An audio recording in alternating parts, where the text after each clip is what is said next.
Hello. Hi. Welcome. Oh, wait. Hold on. Hold up.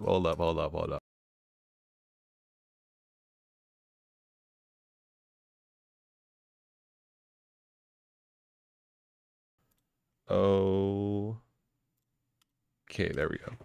All right. Hello. Yes. I think I'm centered. Hello. SolarLune here. How's it going? I'm an independent game developer. I'm the creator of Master Plan, and I'm also the creator of Tetra 3D and this game that I'm working on in Tetra 3D. Tetra 3D is a 3D renderer that I made by means of Golang and Ebiton, and it's going rather well. So yes, hello everyone in chat. Hello everyone in the future. Hello everyone in the past. How that's impossible. I can't talk to people in the past. I'm like, wait, how would I talk to people who haven't seen this video yet? But yes, hello. So yes, we will be doing stuff in Tetra 3D, which is a 3D renderer. Also, before I forget, I put out that update for Master Plan. If you haven't checked it out, please feel free to do so. Master Plan is also on sale on itch for 25% off, so check that out as well. And yeah, check it out. Lots of cool features being added to Master Plan pretty quickly, which is nice. Yeah, so yeah, let's see. Let me see. Hold on.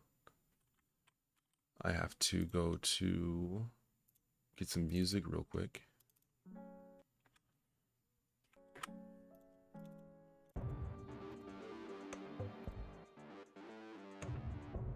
This will do, I guess. Something like that. All right. But yes, so last time we left off on Tetra 3D and this game I'm making with Tetra, we were working on an add-on. I was working on an add-on, and since then I've basically got it to a pretty good state. Let me move this Discord over here. That was the Ebiton Discord, by the way, which is cool. So you can check out my progress here in Tetra 3D in the show and tell section of the Discord, as well as other people's progress on the things they're working on, which is very cool. Lots of good stuff made with Ebiton.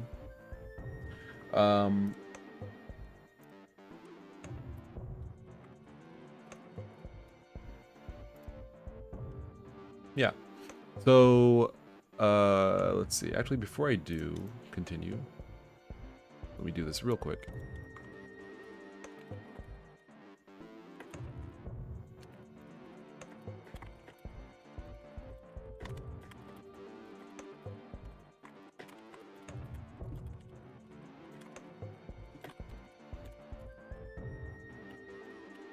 Let me do this real quick. I want to post about this stream as well as Tetra 3D before I forget.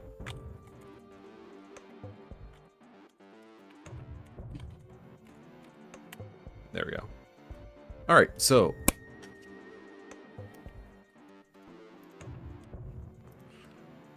so yes, last time we left off, we were John Pond says, "Hey, hello." Wait, what am I looking for? Oh, I'm looking for this. Just open. Okay, it opens on the side. Cool. So yes, last time we left off, we basically got. Actually, before I forget, there's so much to do. Give me a couple seconds here.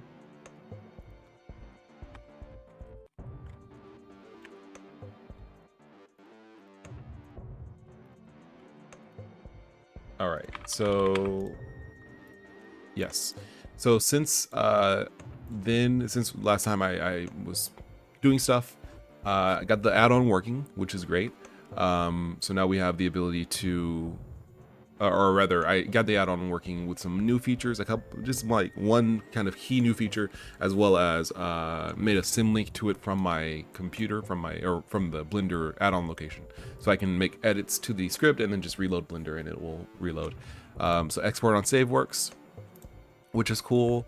We have the ability to set visibility and bounds, which is cool. There was some sort of issue where visibility wasn't being set. Oh, now I remember. Fixed a couple bugs that I basically found by means of using a Tetra in this way. and it's going well. So let's go ahead and check it out. So this is our scene. This is our game scene. And so we have, the player who's here, or rather here. And then we also have the camera, which is here. We have gates and stuff. We have trees. And so what I did was I'm using assets. Now, the way that assets work in Blender, they can only work on individual objects. So what I am using here for assets is essentially just collections, which are basically groups in the old version of Blender. And so they basically are an empty, and then they get subbed out for the actual element, the actual objects. So you can add stuff to a collection and then place the collection multiple times in your scene, and then it will become the things that you want in your game, which I believe is kind of like prefabs in Unity. Yeah, this isn't really supported directly by the GLTF exporter, but I'm doing it myself, which is nice. So I kind of learned something cool about the process of how the GLTF exporter exports data. And so if you take a look at Tetra 3D here and look at the exporter, right here, we basically loop through the objects in the data in the blend file, and then basically see if it's a collection, and then we grab the top level objects of the collection and append them to a list. And then if there's data there, if there actually is data to save, then we basically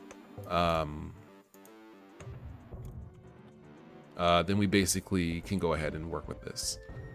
So we set instance collection to be the cloning, which is basically the slice of their names, and then, the list of their names.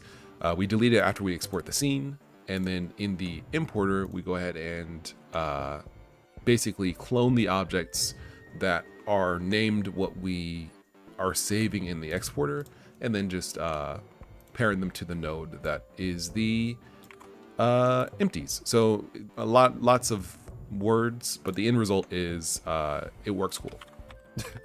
It works cool. So you can see it here. Here we go. We have trees, multiple trees, which is nice. So now we can basically make something and then just kind of easily reuse it. And I'm aware of the graphical bug there with the tree not working properly, not visualizing properly through the fog. I got to figure out what to do about that. I kind of know what the issue is. It's just I'm not sure how I would fix it. But this is cool. This is basically what the game is going to look like, more or less. Add some more trees, and that's basically what we're going to be looking at. So let's go ahead and just make some more content. We're going to put some more trees out here, like that. We're going to put a something like this. There we go.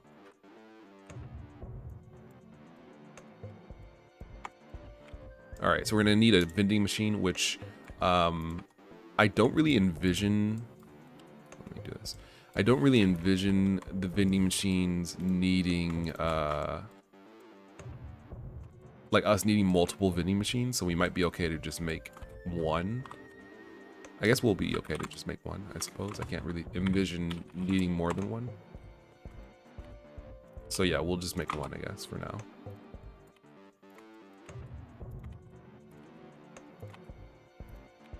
Right.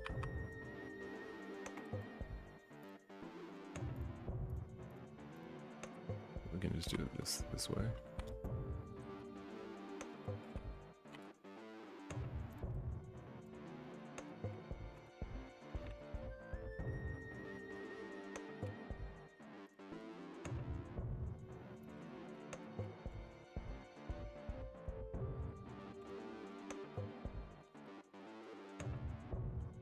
All right, so that's basically that.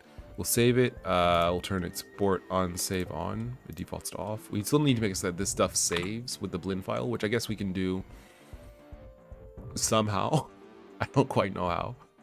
I guess we really can just have it set on the scene and then when it changes, set it on all the scenes so that they'll all have this property, because we only really need it to be saved once somewhere. So we can save it on all of the scenes, or really just the first scene. It doesn't really matter which. But we just need it to be saved. So I guess we'll do that now. I think I can do it. I think I can do it. I think I can. I think I can. Yeah, let's go ahead and do that now, because this is going to be a little bit annoying otherwise.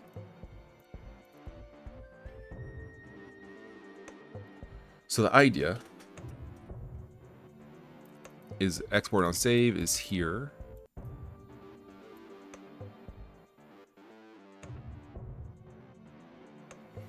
And the get and set work on the global scale.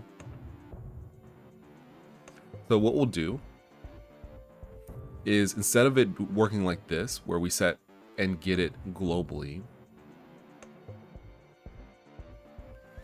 we can just make it so that set loops through every scene.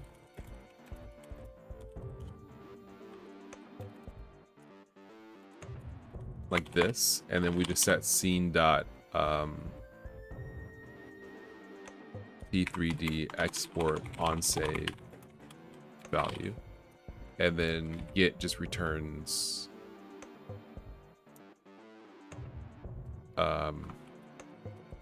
really return dpi.data.scenes0.p3d export on save.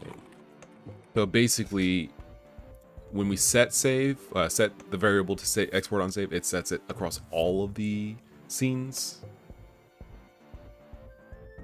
Yeah, and then when we get it, we get just the first one. It doesn't matter which one we get really, but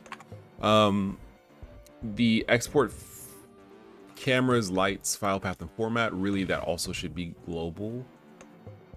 But I don't want to have to register multiple functions, so I don't know. So I guess we could just say get export on save. Set export on save.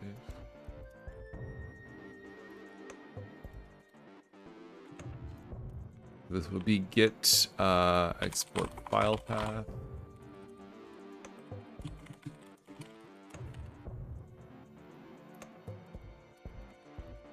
Set export file path.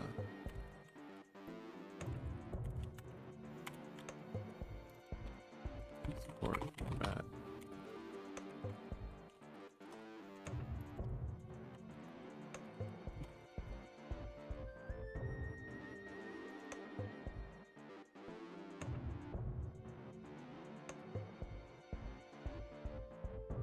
Okay, I'm just trying to.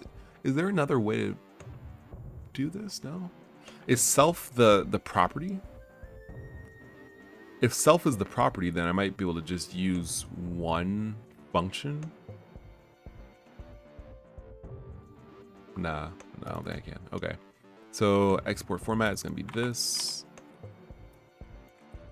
File path, format, cameras.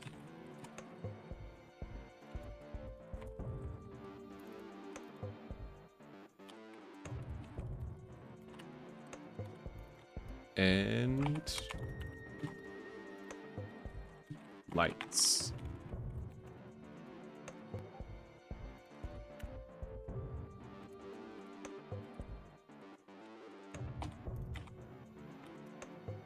All right, so this is the general idea here.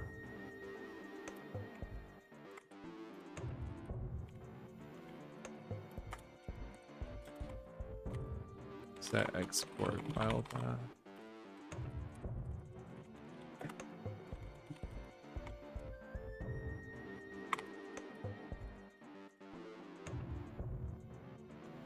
Do I have? Yeah, okay, so then why doesn't it have even basic autocomplete? Alright, well, whatever. Alright, get export lights. So it's this. It's gonna be get export format. Set export format.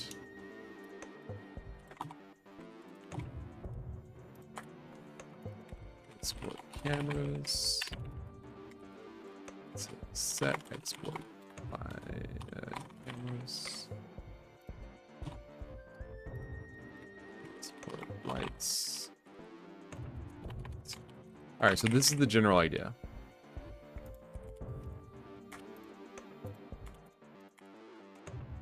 Yeah. All right, so this is the general idea. So let's go ahead and see if this works. We'll reload Blender here.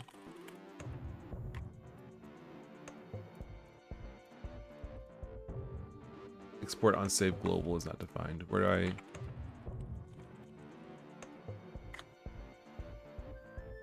I see.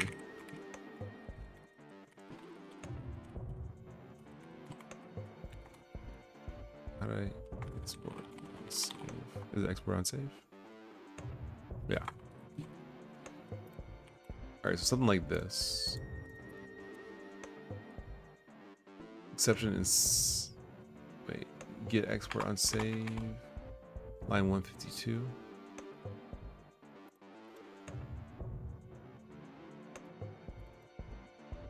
This should exist, yeah? No? Export on save.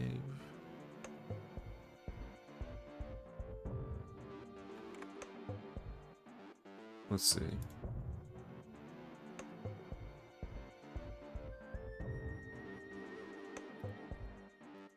Yeah, it's a infinite loop. But it's not saying what the issue is. Also, I can't I can't stop it. Alright. Kill Blender, please, thank you. Alright. So the issue here is 155. Save in set export on loop, set export on save. Error insists except for scene and bpy data scenes. Maybe this isn't the right name, the right thing. Nightmare Zero says, hello, what are you working on? Hi, welcome to the stream. I'm working on, oops, meant to grab this, there we go. I'm working on an add-on for Blender that would allow me to use, that basically just kind of eases export from Blender, which is the 3D modeler and level editor I'm using essentially, to my custom 3D renderer, which is Tetra 3D. Yeah, so it's kind of like I'm making an add-on for my custom renderer from Blender, from Blender. So I need the API, I believe. I need specifically to know what, if this is correct. I believe it's correct, but let me see. Is it not scenes? It is scenes, okay. So this definitely should work for scene and bpy data scenes. Scene.t3d export on save equals value. Get set export on save. Excuse me, that should definitely work.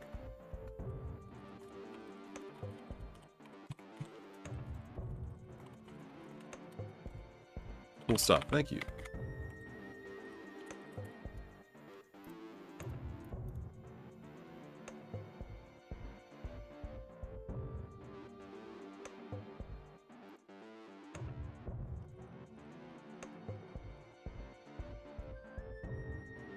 I guess because maybe save and get are kind of doing the same thing. Let me, oops. Maybe that's the issue, hold on.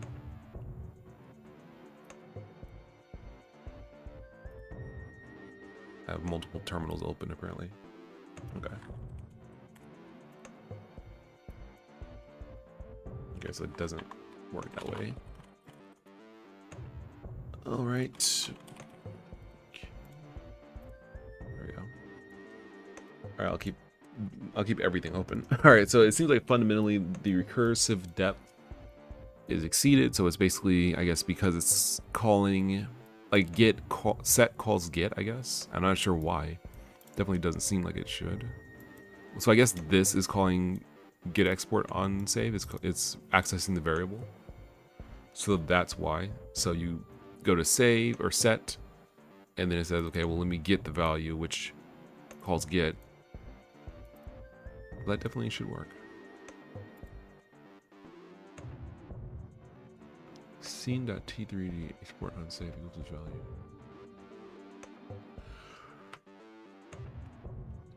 I guess it's possible that it doesn't exist.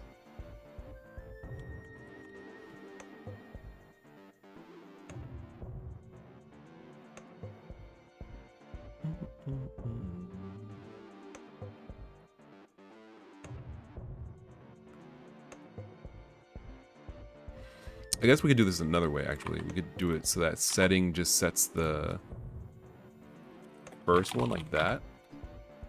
So set sets the first scene's value, get returns the first scene's value. So really every other scene's piece of data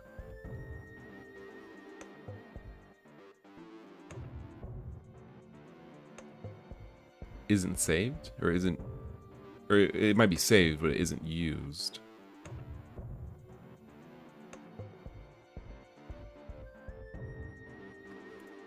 Oh, this is, yeah, if bpi.data.scenes 0.t3d export on save context.scene. Okay.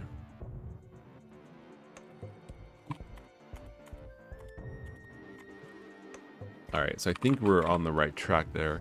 Let's try this again. Don't need this. Do need this.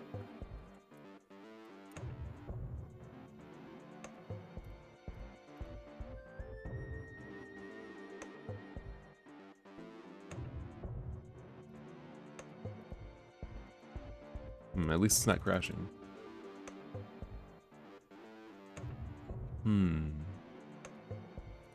But it's also not setting the variable. Let's see. Set export on save.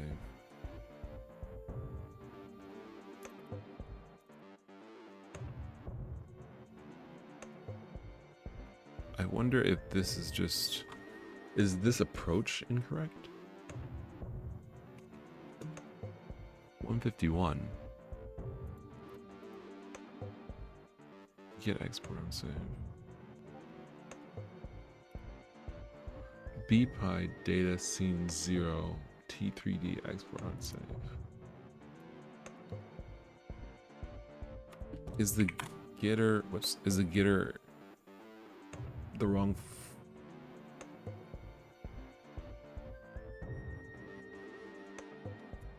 let's see, this is the get and set for a property.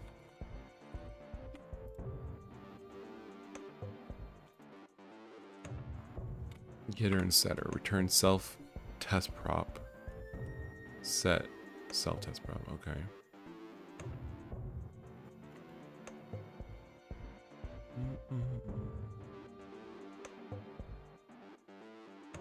Read only string property. Okay. Let's see.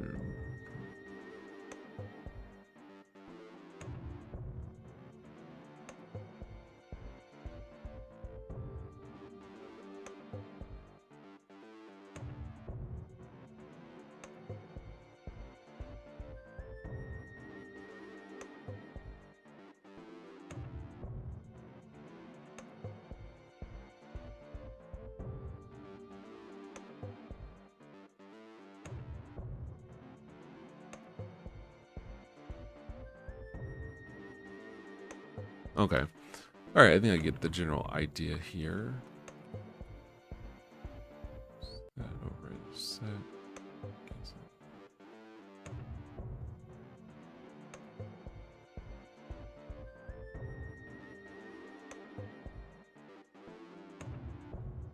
Return the value of the property. Take two values and return none. Okay. But it definitely feels like we're on the right track, but for some reason it's not working. Get export on save, set export on save. Okay, so this should be correct. All right, let's go ahead and take another look.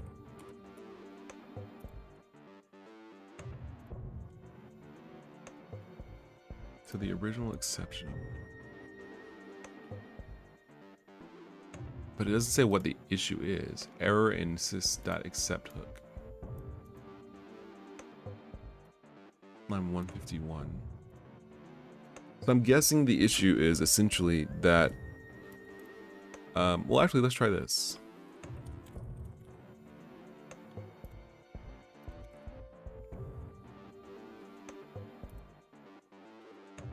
Let's try this real quick. I want to see if this makes a difference. Now it's not working again.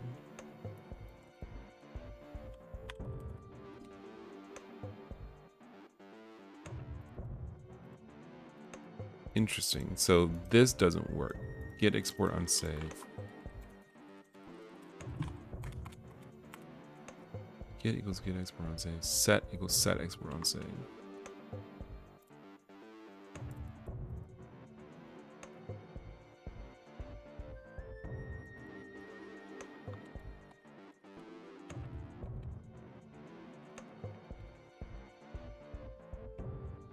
Oh,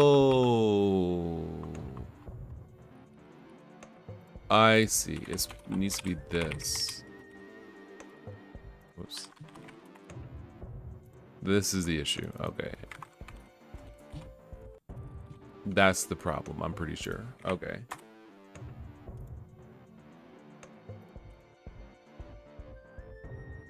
Now we're getting somewhere. Now we're getting somewhere. So we do this. Still crashing. Maybe we're not getting somewhere. Lucretia says, "What's up? What's your plan for today?" Well, I'm working on the add-on, the Tetra 3D add-on, which is working out pretty well. I'm just like not really struggling, but trying to figure out this problem. After that, though, we should be good to move on. The fundamental issue that I'm running into now is I'm trying to save the settings in the blend file rather than forcing the user to do so constantly. The current approach I'm taking is to basically set variables in the scene to indicate like if you should export on save and what settings to export on save with, and then that gets saved into the blend file, and there you go. That's what we're trying to do.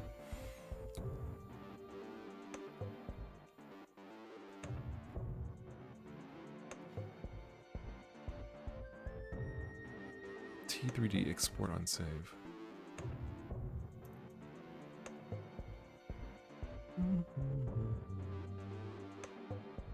Let me go back here.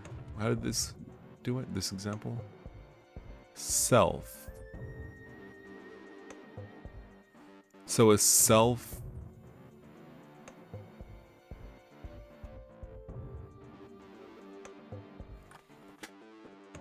I guess the self here is the scene? Is that what it is?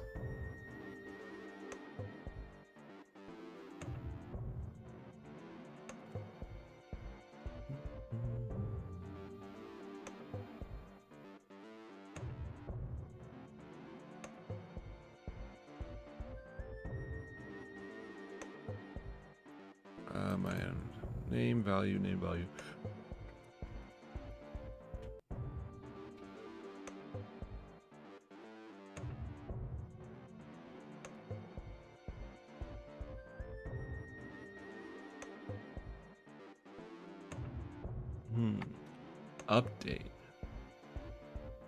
Update. Maybe we could use update, because then we could basically set... Oh, it takes a context.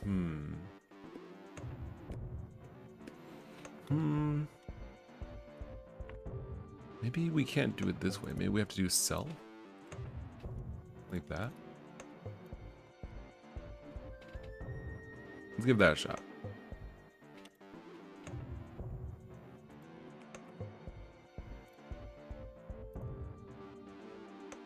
Key isn't found. Yeah. Crashes. That's not gonna work. Let's see.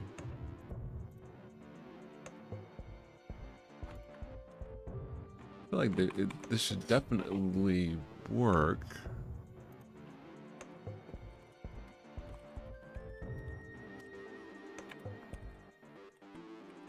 Let me try this real quick. Try making this as simple as possible. 159, get export file path.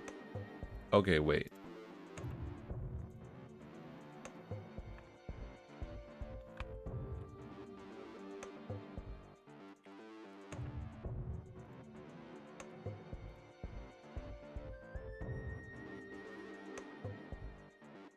All right, we might actually be on the right track. Hold on. What I'm gonna do, I'm gonna undo what I did, all this code I wrote, because I might have been incorrect. We will try this.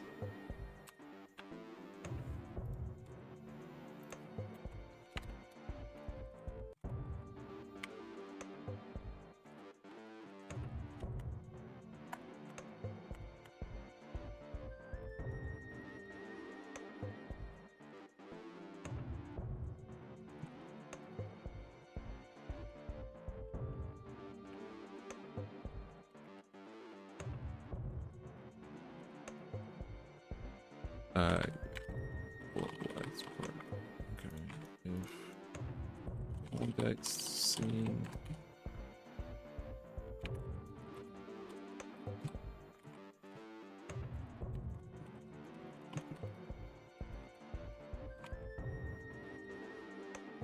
Okay. All right, so let's try this.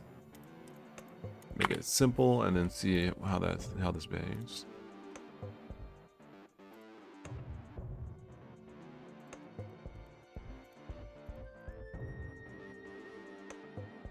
All right, let's see. So it didn't crash at least. It might be working, but I'm not sure. If we do this.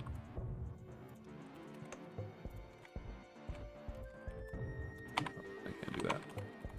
I have to do that.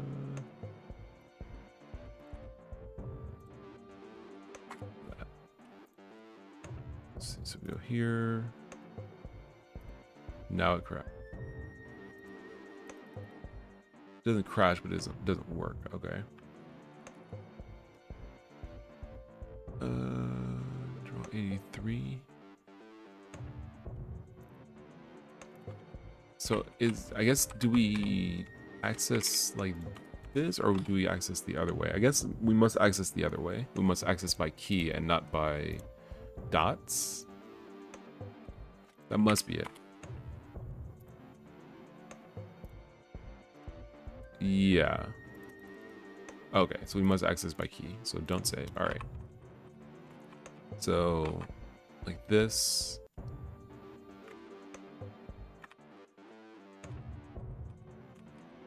All right, so if scene return scene. All right, so something like this. Export on save. There. Okay, register. All right, let's try this.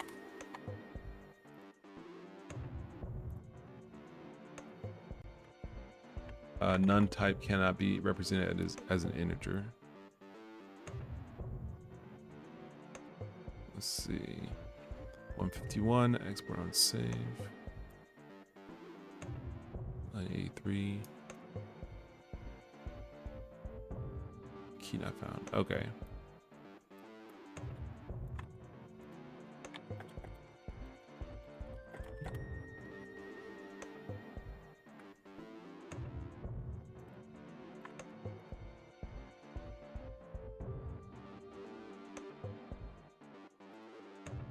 All right, let's try something like that. I'm sure there's a faster way to close Blender.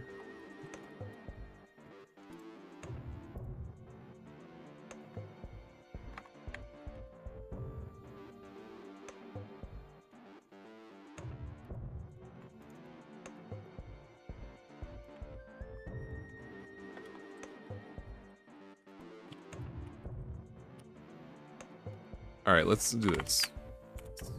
Define as object prop.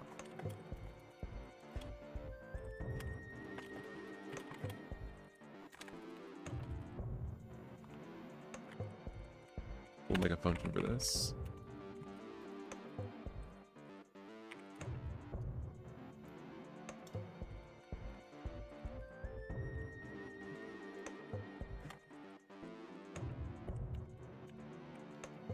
Actually, we can just do prop. And then say return bpy data scene 0 or prop in and bpy data scenes 0 prop name. All right, this should be better. So then we can just say global has this, and then we can also say global set prop name, and then prop name equals something like this. So global has, okay, if global has, okay, get export on save, says return global has, and then this is global set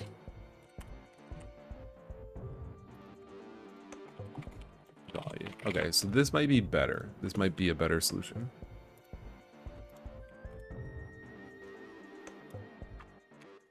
Oh, there we go. Sorry if, oh yeah, my text is probably too small. There we go. Always forget. Okay. All right, no crashes, no errors here. Yeah. So let's see if this works. So if we go back over here to,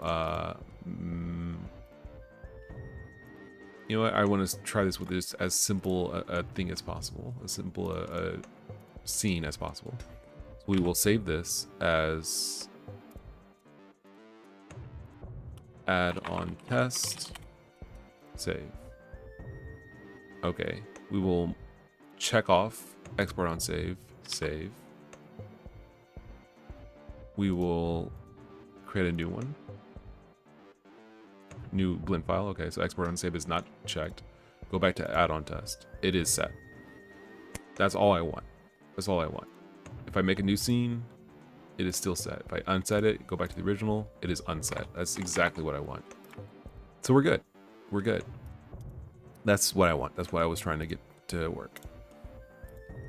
All right, so we have global has, global set, global get, I guess would be... we might need this at some point. I don't know, we'll see. You know what? Let's not create it if we're not sure. We might need it, but I'm not sure yet. Oh, wait, global has... So this is global get, okay.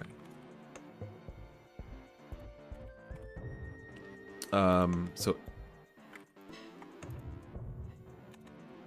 if prop name in scenes, then return this. Otherwise, I guess we'll just return false.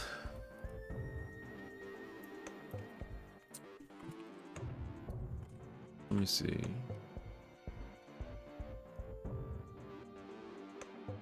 Because file path is going to be a string. Format is an enum.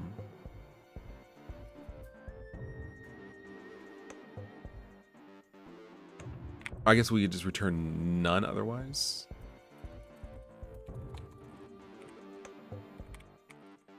Something like that. So global has now becomes global get.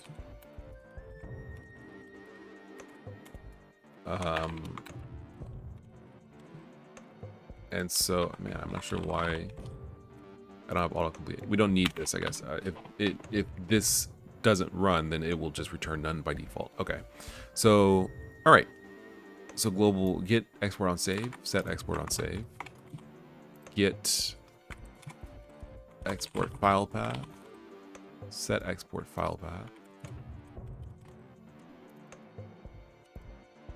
export file path.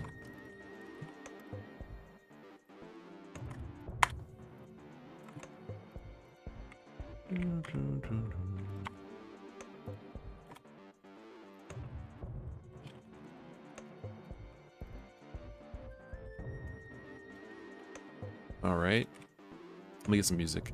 some different music. I want to change it up. Eboat Right says, hello, SolarLune. Hello. Hi, how's it going? All right. So export file path should be able to be saved now. We will do the same thing over here for the get and set for this, which is get export format. Okay.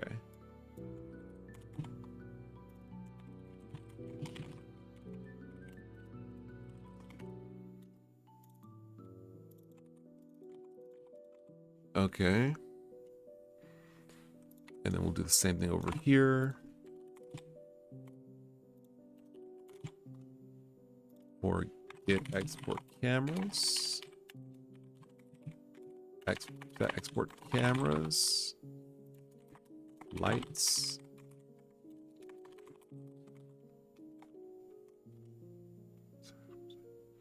Okay, so format, cameras, lights. Okay. We'll just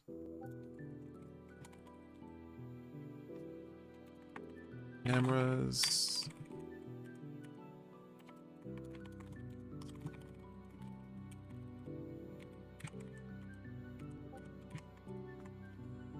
I might have to just close Discord. Let's see. Get export cameras, get export lights.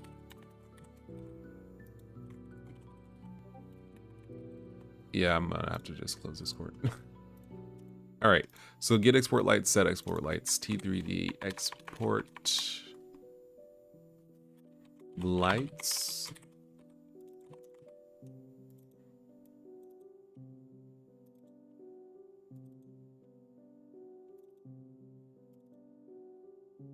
All right. We're good.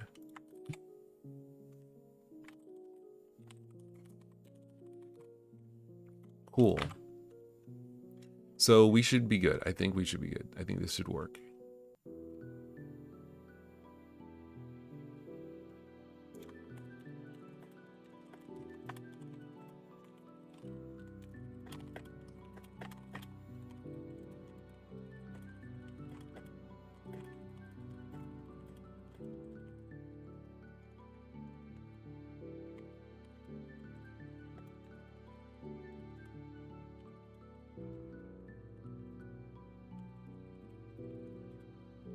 All right, so this should work.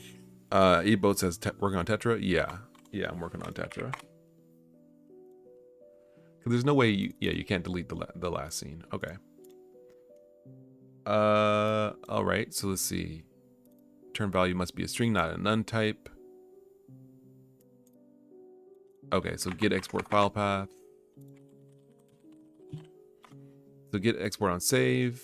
That's fine. Get export file. Okay, so we say fp equals if fp is none, return blank format equals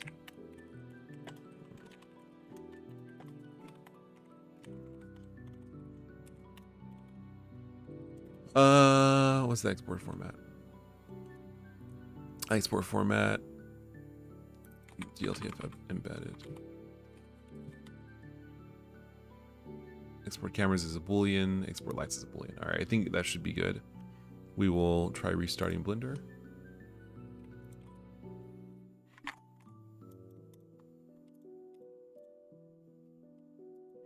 Better. Let's see. None type can't be represented as an integer in get export format.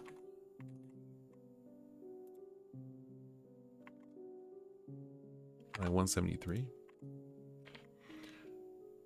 Or no. String can't be interpreted as an integer in 173.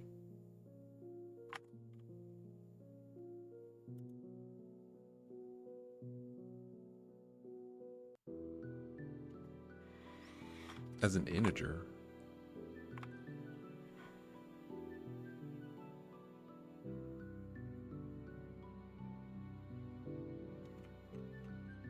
Global get if prop name in return. Otherwise returns none. F global get T3D export format. If F is none, return.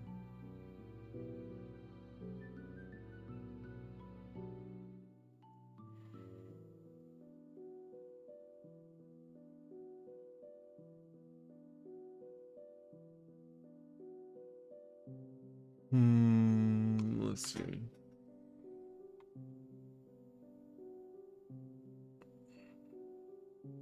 Oh, I see.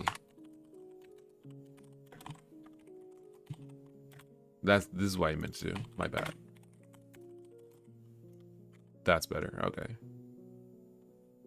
That may not be the problem, but we'll see. That always means no. We'll see always means no. All right. So let's see. Yeah, no. There's something else going wrong. Cannot be interpreted as an integer. What does that mean? I'm not interpreting things as an integer.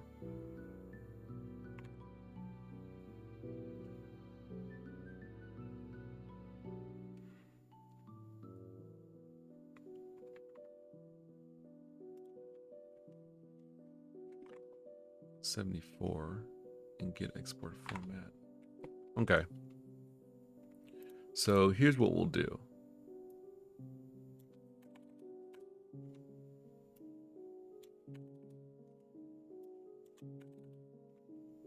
Let's pare it back to be as simple as possible.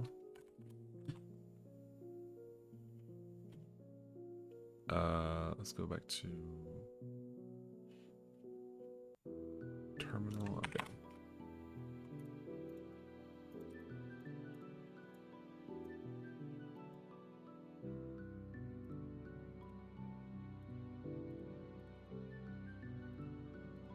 Okay. That works.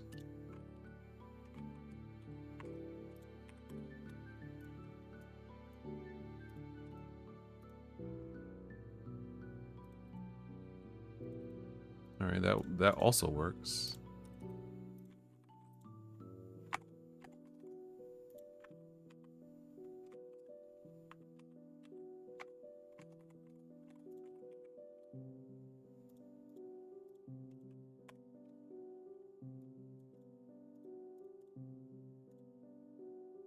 But in format, cameras, and lights, it doesn't work.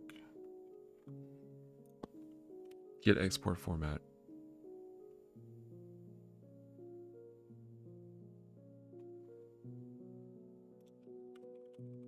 Whoops.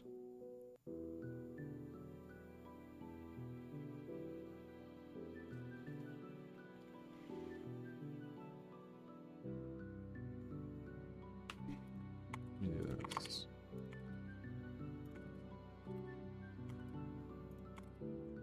So lights, cameras,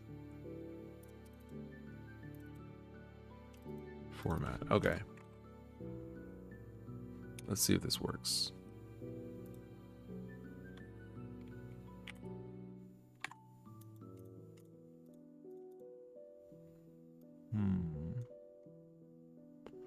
None type cannot be interpreted as an integer.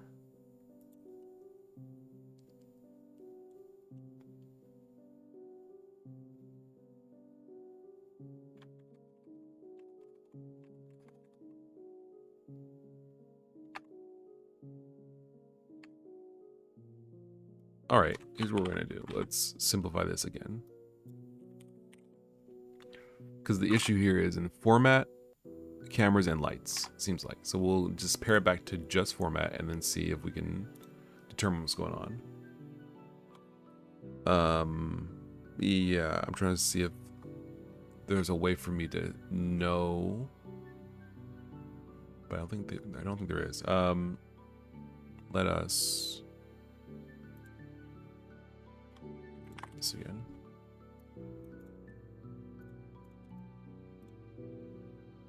Okay, the property is not found, so string object cannot be interpreted as an integer. 178.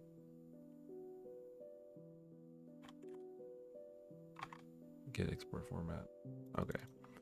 String object cannot be interpreted as an integer.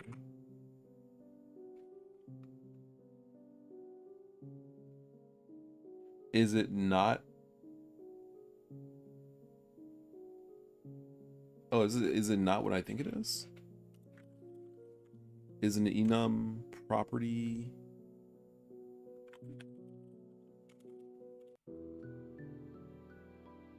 Oh, so it's supposed to be a number.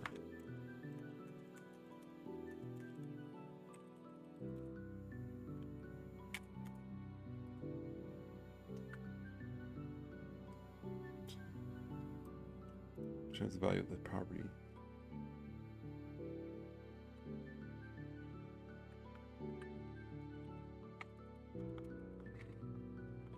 So it's between one. Oh, okay. So these numbers. I see. I see. So then it should be that it returns 1 or 0. Yeah, 0. Okay. Is 0 fine? I guess 0 is fine. Because in this, they start at 1. Do enums have to start at 1? Number. Unique value uses the identifier. Use on the identifier needs to change.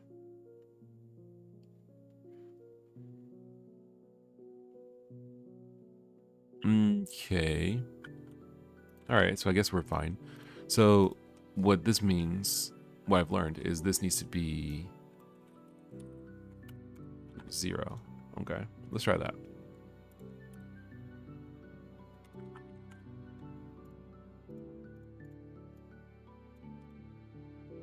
All right, now it's just that the camera and lights aren't found. Cameras and lights properties aren't found. Okay, so let's try this. Excuse me. Okay, so get set. These are bool properties. Okay, definitely should work. Let's see.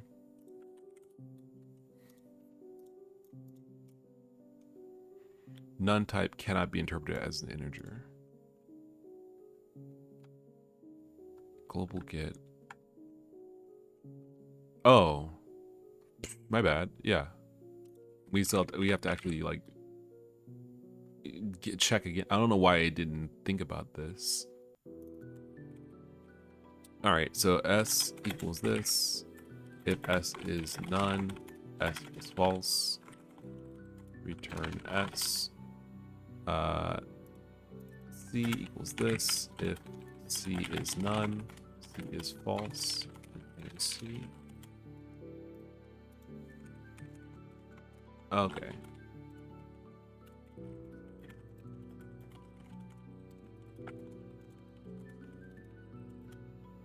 That's what I've been missing. For some reason, I don't know why I didn't think I needed to do that. Okay. So we should be good.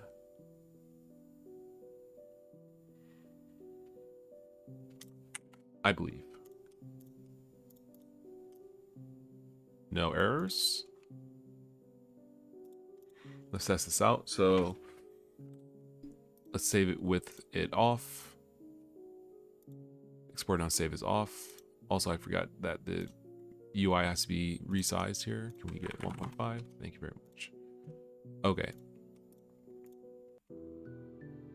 All right, so export on save is off. All right, if we turn it on, let's say the file path is something else. We want it to be gltf plus bin plus textures. Let's set both of these. Save. New. All of these are set to something else. We go back to add-on and plus test. They're all set correctly. Okay. Cool.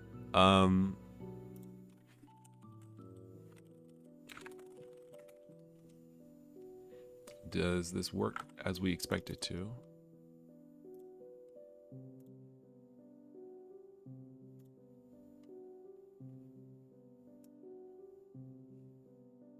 Oh no, this isn't it.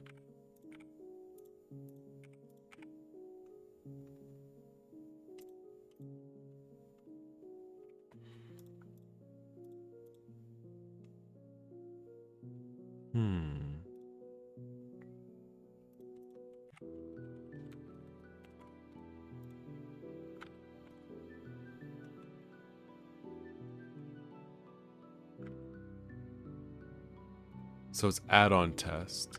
All right, this is incorrect then. So when we save, it's making add-on test. We are giving a path. Let's see, file path. Okay, blend path. Okay, so that's.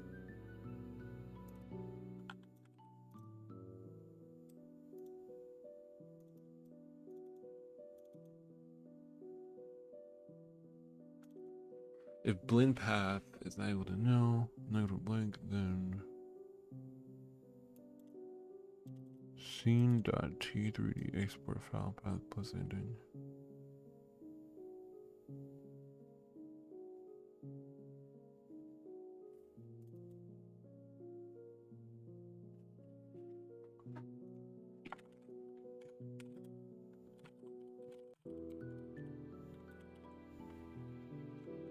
If scene.t3d export file path is not used.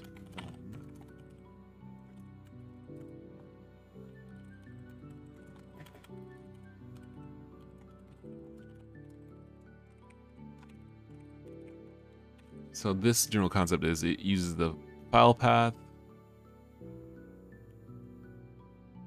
So wait, I don't know why I made this so complicated as I seem to have done, but basically if the file path is set, then we just use it. If not, then it will use the, yeah. So if the file path is not blank, then we use that.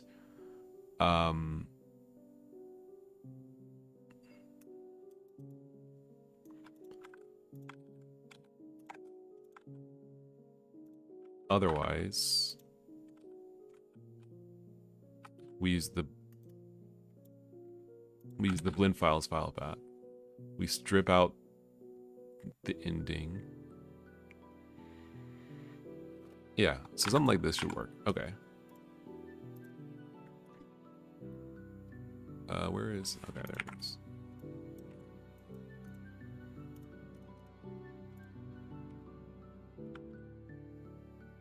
Okay.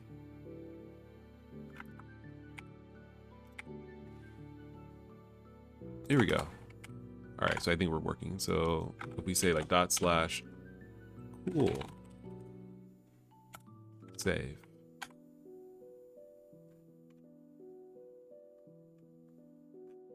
Yeah, it doesn't look like it works with dot slash cool. Save.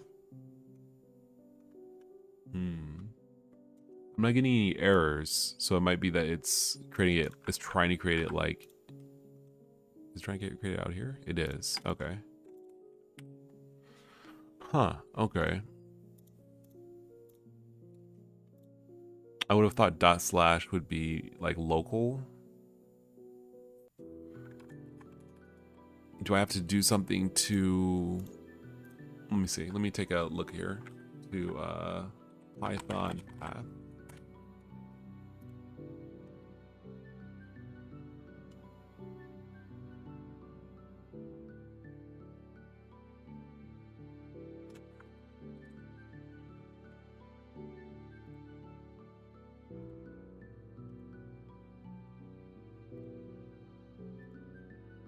Absolute path, base name, common path.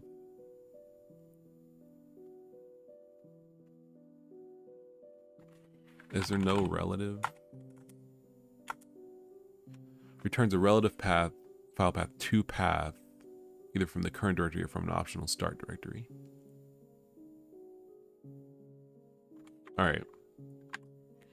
So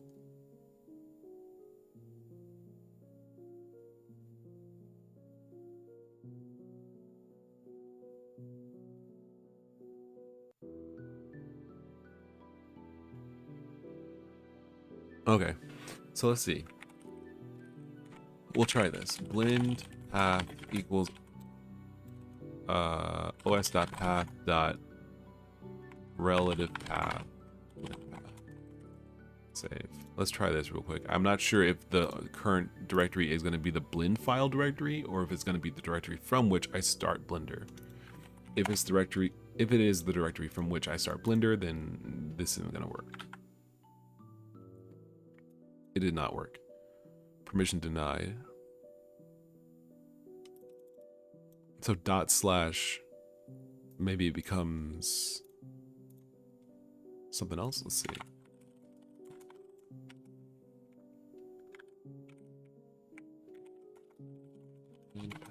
Let's see.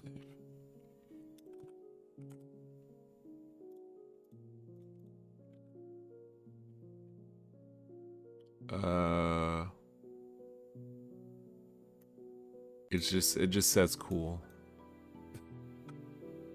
So / cool becomes just cool. I guess it becomes like local. What's the current working directory then?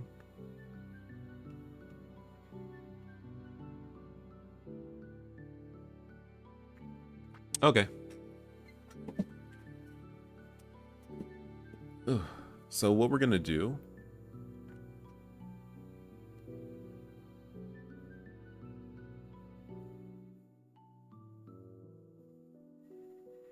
because I don't know how quite to approach this. We're gonna say blend. All right, so the idea is we will slice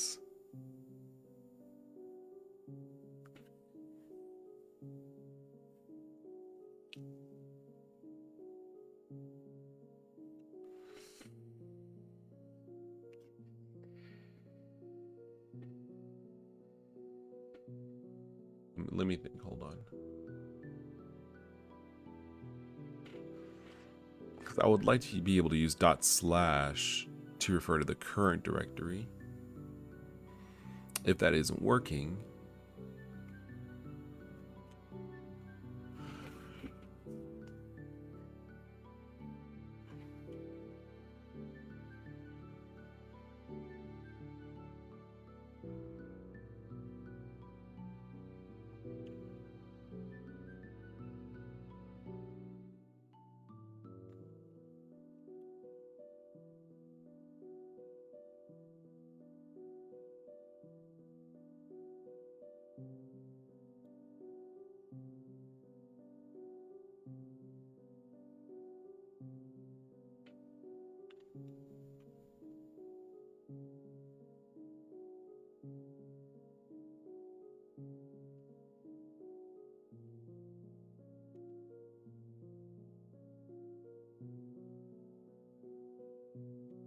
well, let's not worry about this too much because I'm not sure. I wouldn't even really use this. Like, because the concept is that you're saving data apart. You're saving the GLTF file apart from the blend file, which is not really likely.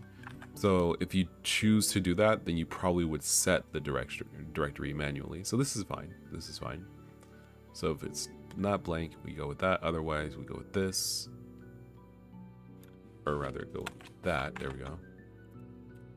New path. What was this previously? Oh, okay. All right, I think we're good.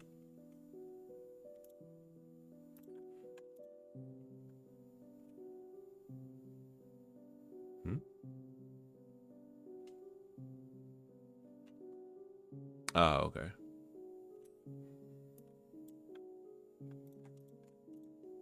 We don't need this, actually.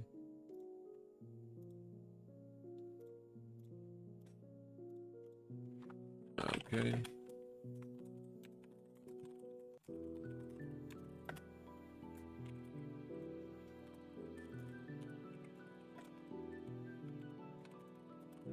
Okay, so draw debug wireframe now eats now holes triangles that slide down.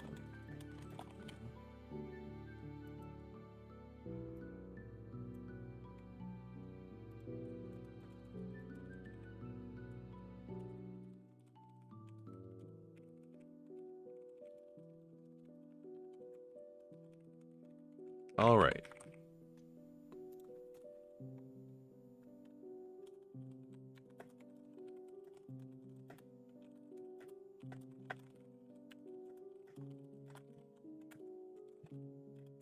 All right, cool. So we made some progress. I'm a little hungry, so I'm going to eat some trail mix.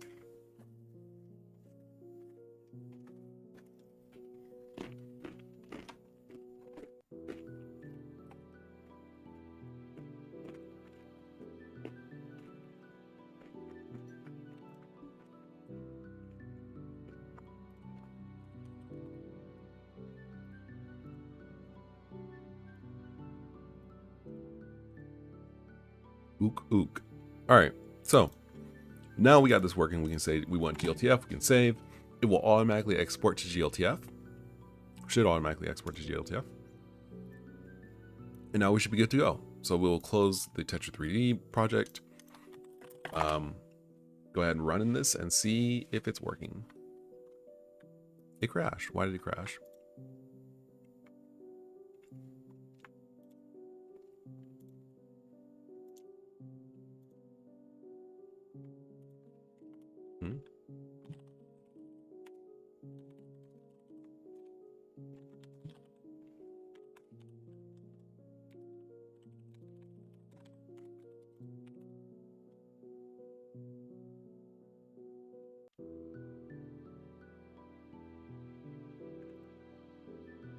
Oh, wait.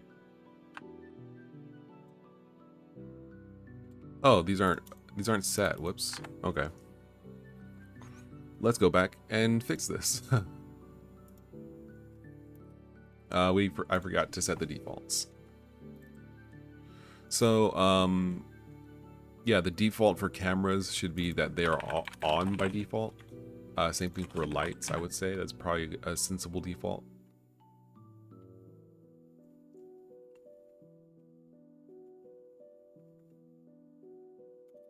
File path is blank. Format is GLB. I probably would prefer GLTF as a default.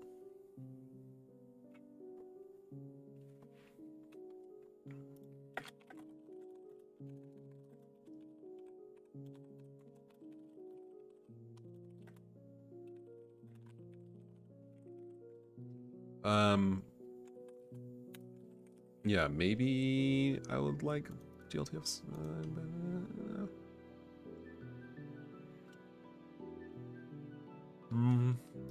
I guess we're good. I guess this is fine. Wait.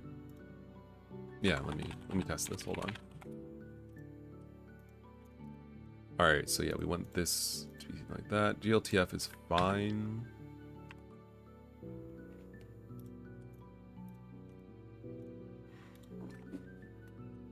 Excuse me. Yeah, that should be fine, I think. Yeah. I'm in. There we go. Good push. Yes. There we go. All right. Lottie says SolarLune or WolarLune. Hello. Cool. So it's working. We're cracked. A little bit.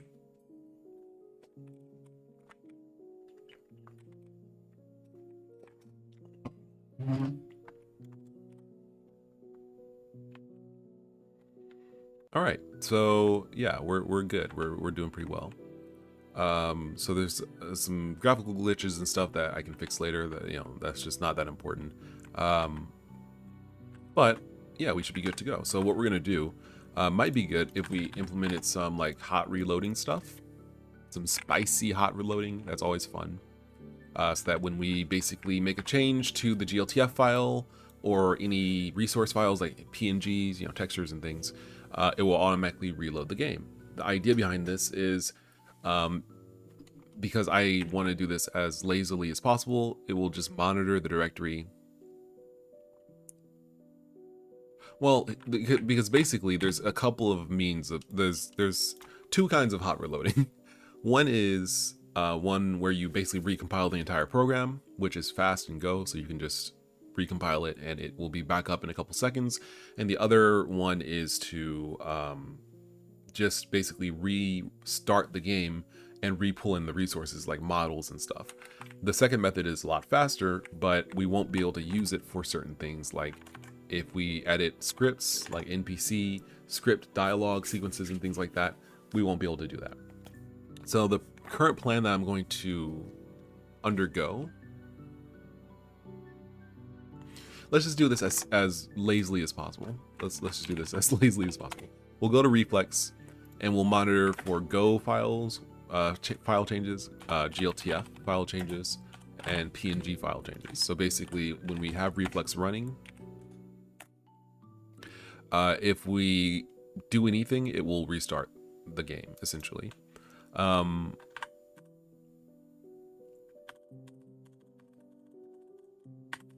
what we will do also is I think there's a way for us to tell if Reflex closes it. I think. I don't remember quite how. But I think there's a way to tell if Reflex basically is closing our game, because if we do, we can basically say, you know what, let's do this the simplest way. Because I'm thinking, yeah, let's do this the simplest way. Well, you know what, no, let's do this the way that it should work. So currently I have set to the 1 and 2 keys the ability to just like move to a different scene. As you can see, I'm able to just cycle through the scenes. If we make it, and Lucretia says, so cool that this is basically a homegrown 3D engine. Yeah, it's pretty sick. It's pretty cool. Almost literally written from scratch. Only writing an OpenGL could be closer to the machine. I think actually writing an OpenGL would be a little easier. It'd be further back. It'd be a little easier, a little more abstracted, because you would have like depth testing and stuff. I had to implement that kind of stuff. Like, I think OpenGL, I like if I had OpenGL or Vulkan might be harder, but I think OpenGL would have been easier, I think. But this is kind of cool. So what we're gonna do for hot reloading, we're gonna make it so that if we make a change, so for example, we'll show it here. When we save, it exports to GLTF. Is it on? It is. But it didn't reload our game. That's weird.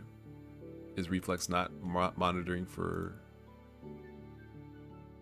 Maybe Reflex is not monitoring for GLTF? Let's see.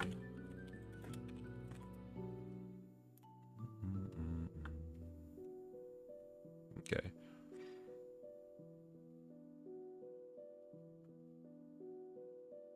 -R regx. Oh, okay. G glob, shell glob to match file names. Star dot. Okay, we'll go with that. So G star dot go star dot gltf star dot png. Reflex. Okay. So let's try this. See if it works. Okay. So we're here, and then we say, you know what? We want the player to be somewhere else. Let's go ahead and grab the player. Move him over here. We will not move him on this axis, so we'll put him in the construction area. We will save. Definitely should have exported, but it didn't restart. Let's see if it would, like, if everything on the Blender side of things is working. If we restart our game, do we? Yeah, okay, we're in the right location. So this should work. It might be that this is like one string. We want individual checks. G may be repeated. Okay, so I might have to, yeah, I guess I have to do something like this.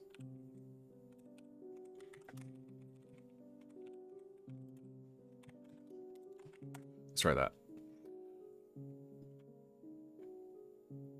All right, so we're here. Let's go back, save. Yeah, for some reason it's not loading. It's not reflexing. It's not refreshing. Let's see.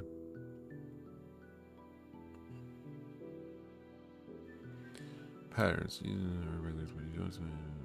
After any file changes. Well, maybe I'll just do that. I guess that's fine. We won't specify anything, because really everything should kind of make it reload.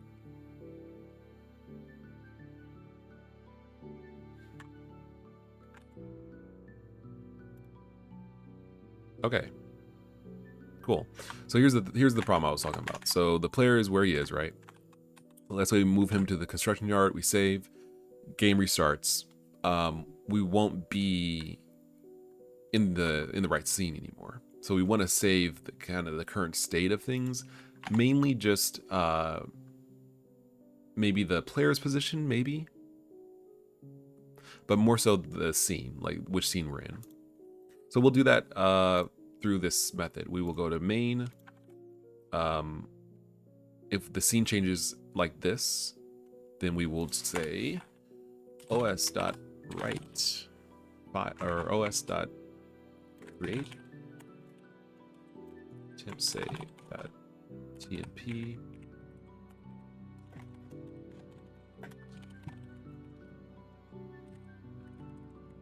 I don't think it'll error out. T.write.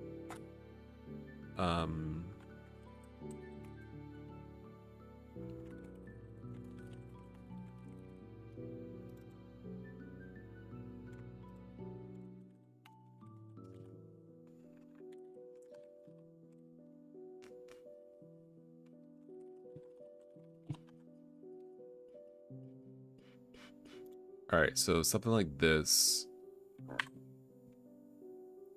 Oh, now it doesn't. Now it's whenever the temp save file gets written to, it refreshes. So we don't want to do that. We want to specifically avoid that system. You can specify inverse matches. Okay. So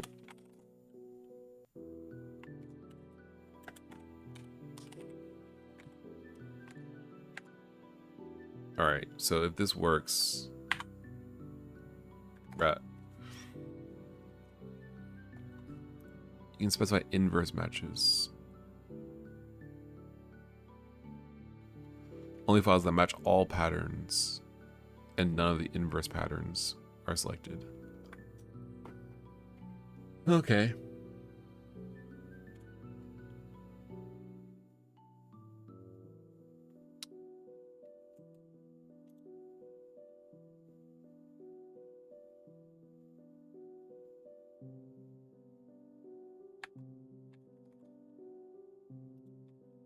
All right, let's try this. So G star dot go.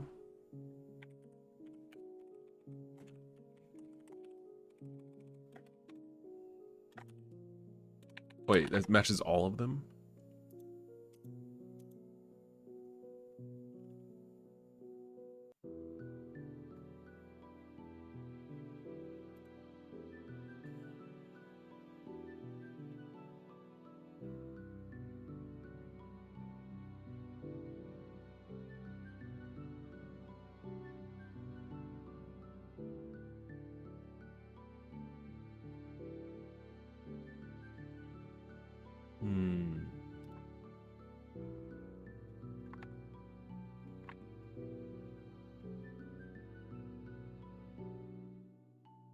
Let's see. How do we make sure only files that match all patterns and none of the inverse patterns are selected?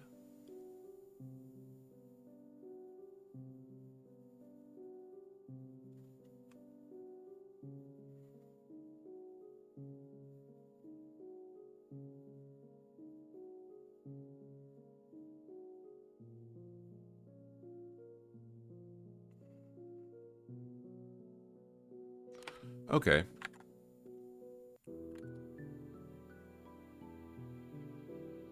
That matches all.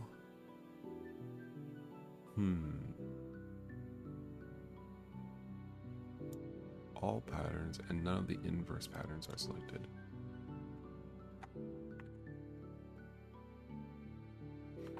Okay. So how do we do file path where it matches or?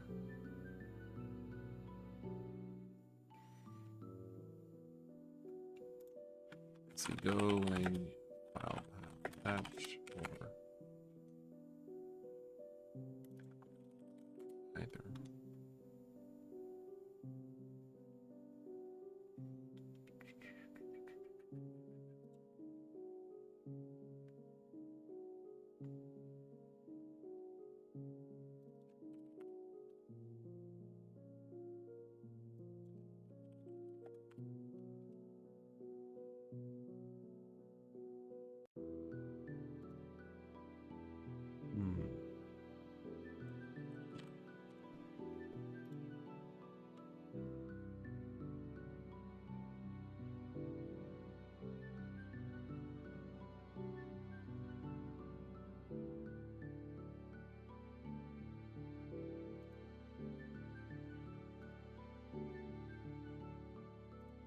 Yeah, maybe this isn't Maybe I can't do it. Let's see.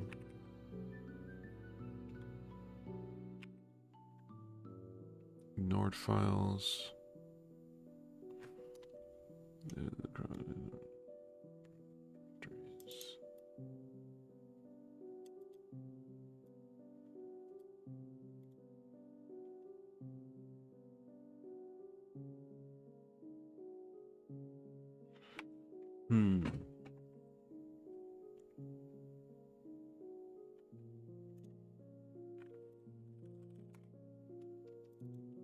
Either.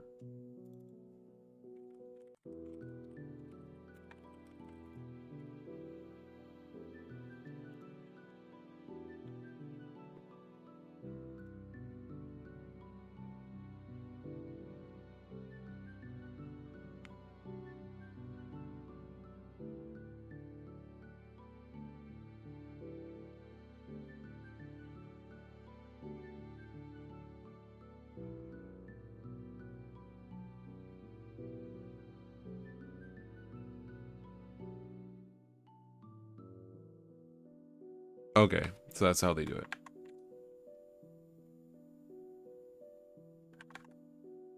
All right, that's weird. So it's dot go slash dot gltf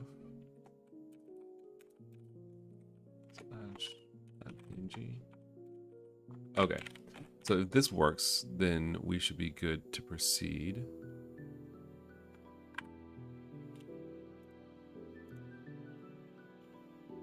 It does not. For some reason, it's oh wait. I have to rerun reflexes, right? Okay.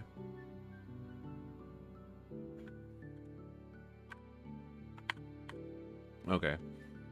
So if this is working, then I should be able to say like false here. Okay, true. All right, so it is working, at least that part. Can I go ahead and save this, export? Okay, it's working. All right, cool. All right, so if this is working the way we want it to, then we just want to say basically where the scene is, which is here, where which scene we're in. And then when we reload, we basically try to load it and then load the scene that we're in. So if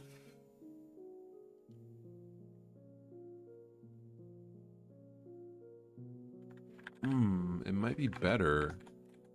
Can we save which scene we're in from Blender?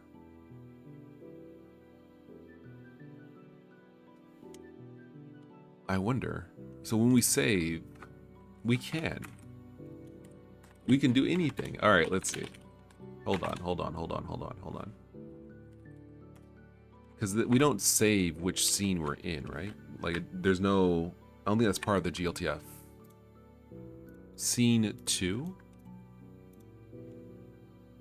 012. Okay, so it does save which scene you're in. All right.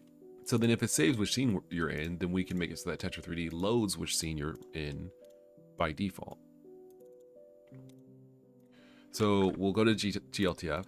We have all of this. We'll just leave everything the same. And instead, at the end, we'll add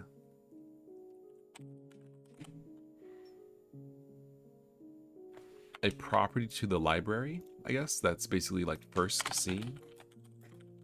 Something like that.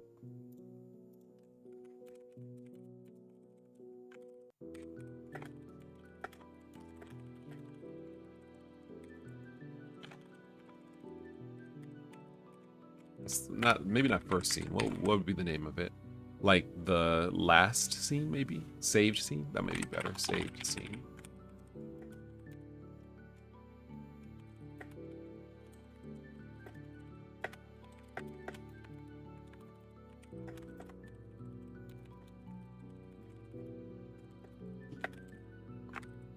Library.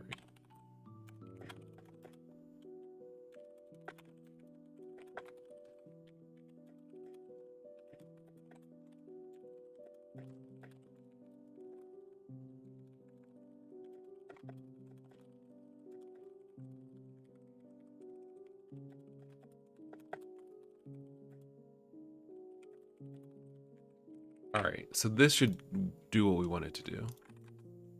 So library dot save scene equals scene, no, equals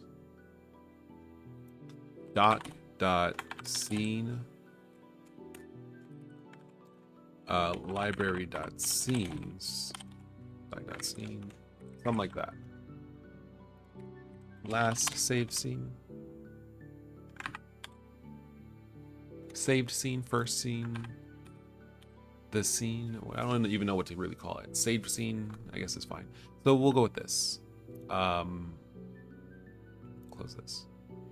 All right, so if this works, then we can then, rather than doing this, we can simply initialize from the library's last save scene.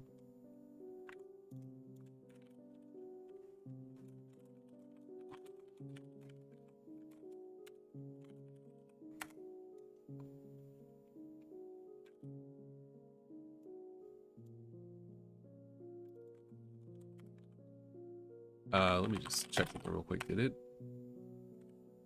Okay, no, it's loading. All right, so I think it's working. So if we go to Blender and we say, oh, we actually want to like go to house entry, we save it, re-exports the GLTF file, and when it loads, it should load this. Yo, this is bananas. Yo, okay. All right, so then that's just what we wanted to do. Like once, that's basically it. All right, well we're cracked, dude. I don't know what to tell you. I don't know what to tell you. This is this technology. This is 2021 technology running on 1994 like 3D technology. All right, so we're gonna go ahead and make our vending machine. So we'll do that here. We'll focus on this point. Oh, I saved. All right, we'll turn off export on save real quick.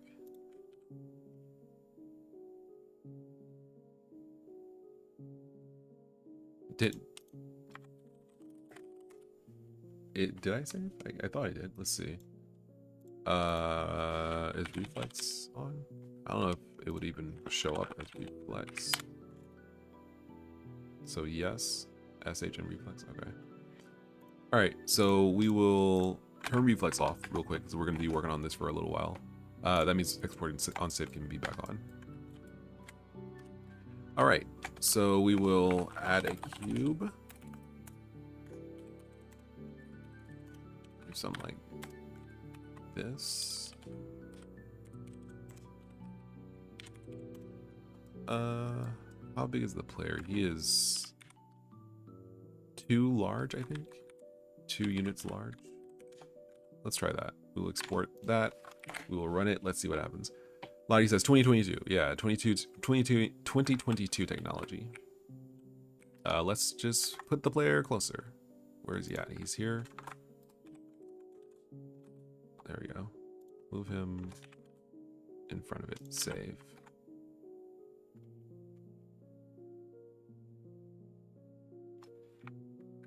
All right, is this about the right size for a vending machine? I think so, right? Yeah, it's pretty big. It's a pretty good size for a machine, I feel like. I want a solid wall too. I'm not a huge fan of these gates. All right, so we'll do both of those things. So we will break out a sprite. We can put this on the tile set, I guess.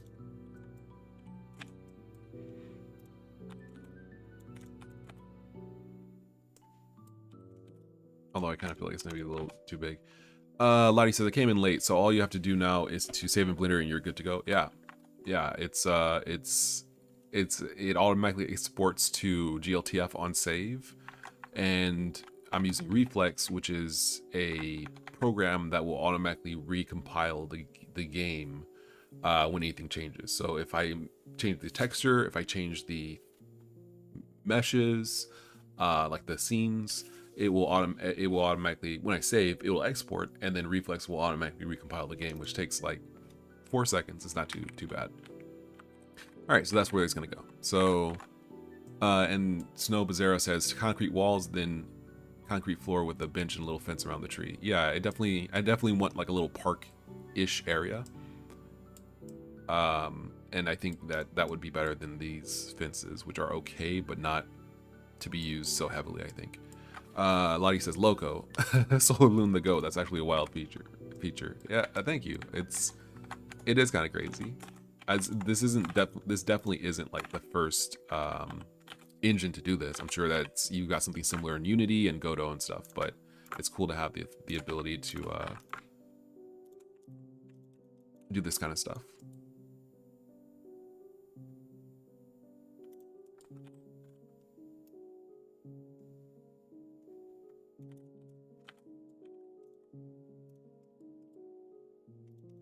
DJ, thank you.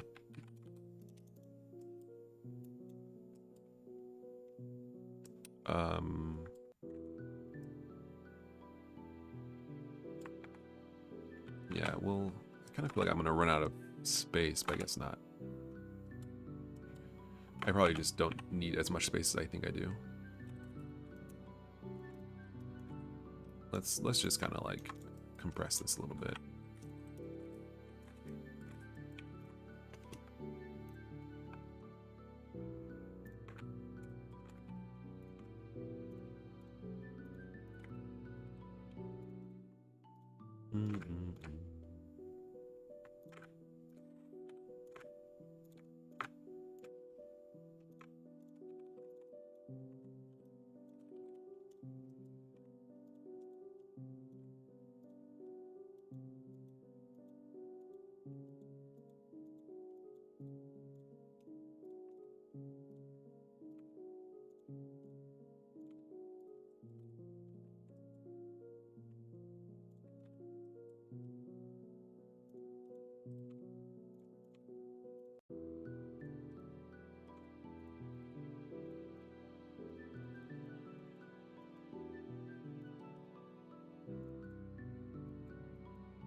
This.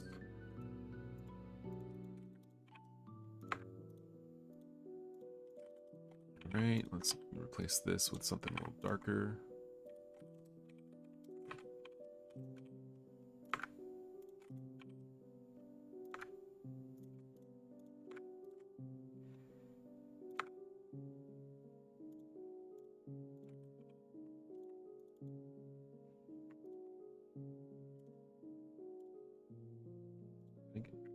Can I? There we go.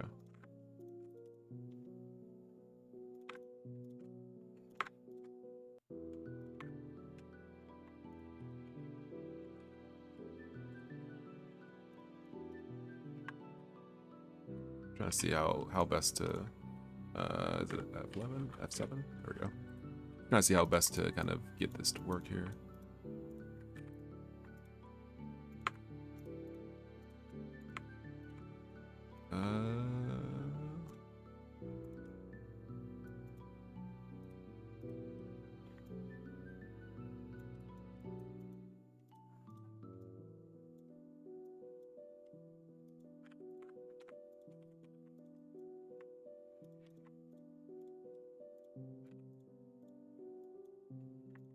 Okay.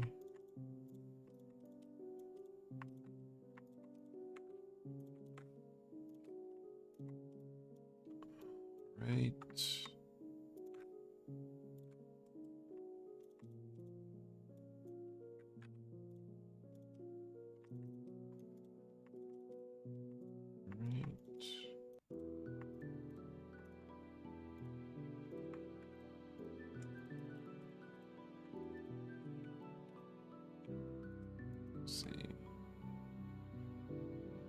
Let's see, where would the light be coming from here? Let's say that the electricity is kind of dim inside, so maybe you get. I don't really have to. I don't want to spend so much time on this to the point where it gets like ridiculous. We'll just do something like that. Right.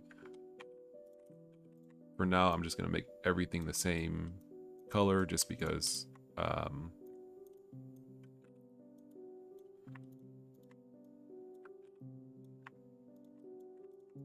trying to kind of establish the shapes more so than like actually draw.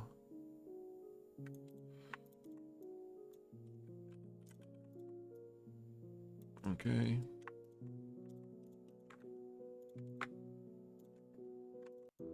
Right.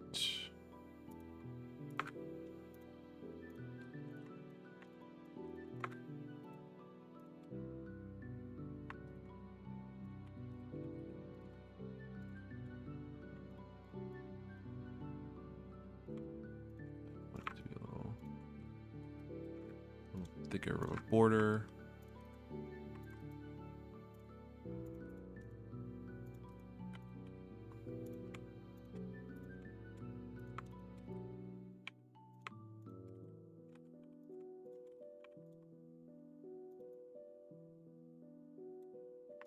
All right, there we go.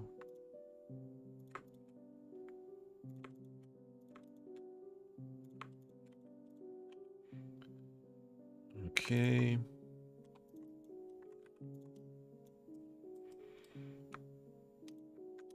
G Vinduck says, "Hello, why can game dev kill?" Because it's very hard. It tends to be difficult. It's not easy.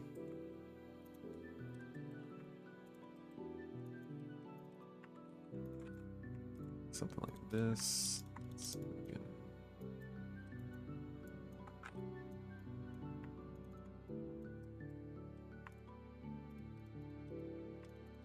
like the blue is darker. There we go. Yeah.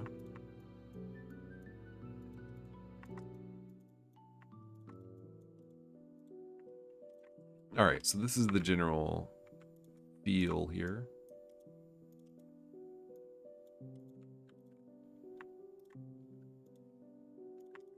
There we go.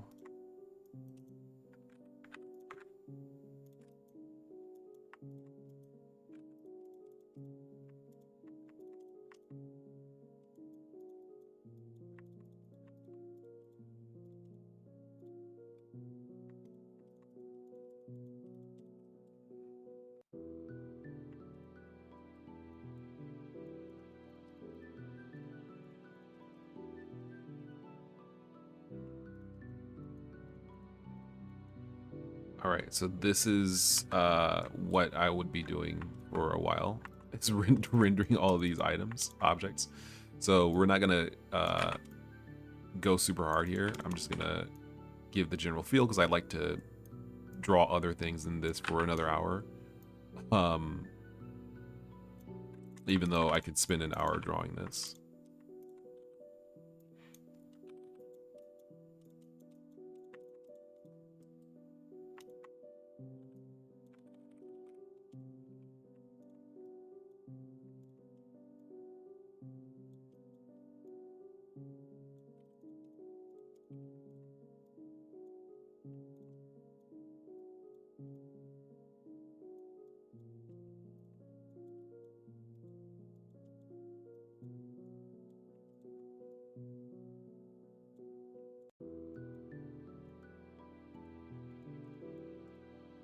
All right, so this is the start of it.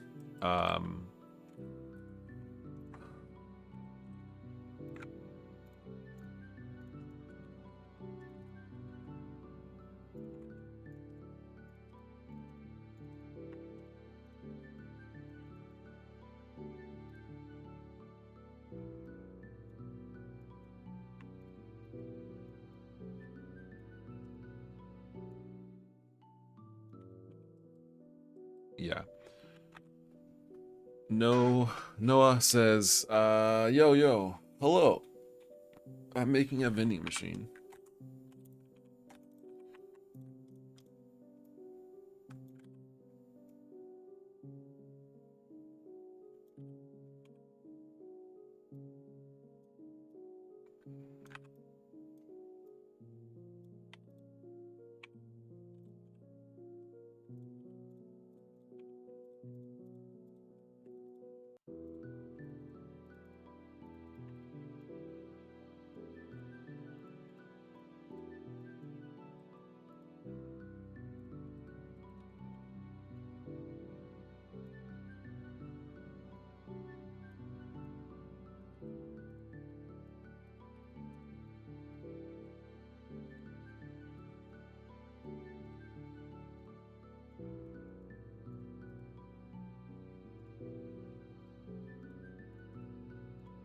Lucretius asks, is master plan all SDL2? Yep.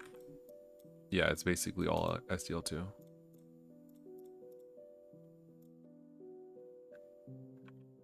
Okay, so this is the general feel.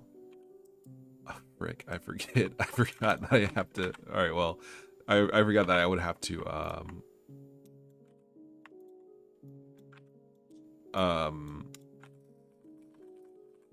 I forgot that I would have to, like, the sides can't be orange if they're gonna, whatever. It's fine.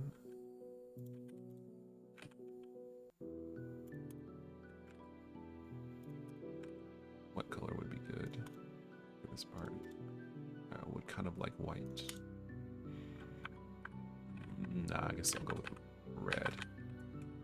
It's a radical color. It used to be Raylib. I forgot if I asked, but what caused that decision? It was caused by the need to go with something that allowed me to have better input support for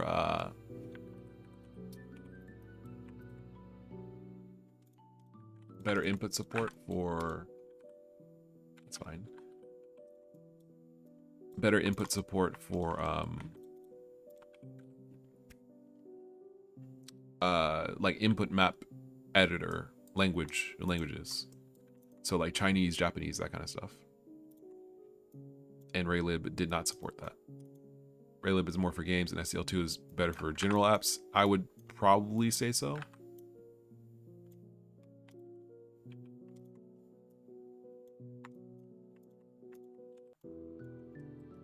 That seems to be a you know, it stands to, it kind of is correct, I would say.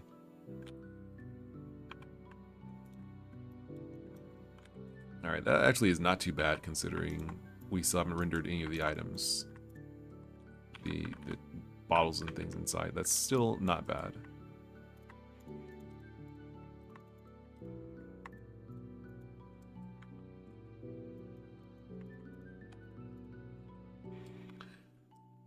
Among Us.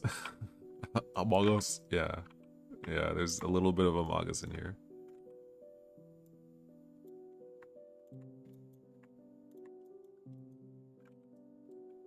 Okay. That's what we'll go with. This is fine. We'll save this. Now we will go to the UV editing section. Oh, we can turn off. Didn't I stop the... Oh, okay. I thought I stopped it. Apparently I didn't. Okay. Raylib is good for prototyping. Once you get serious, you want to switch. I don't know. I feel like I've never tried making a 3D game in Raylib. I would have liked to try it. I think it could be great. Okay. This is fine, I guess. Let's go back over to Blender. All right, so reload. Here's how we're gonna do it. We're gonna unwrap this first.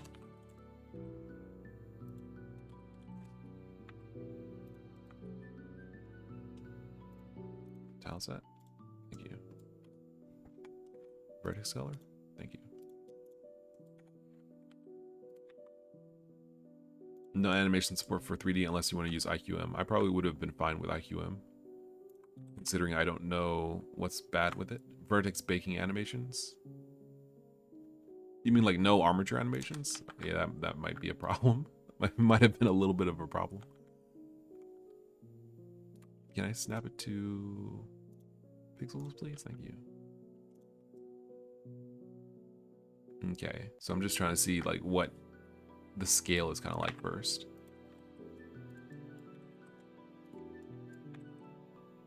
Okay, so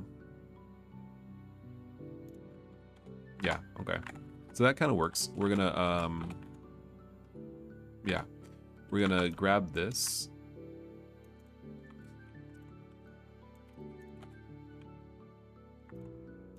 Do something like this. Move this over here. Save this. Maybe do something like this across.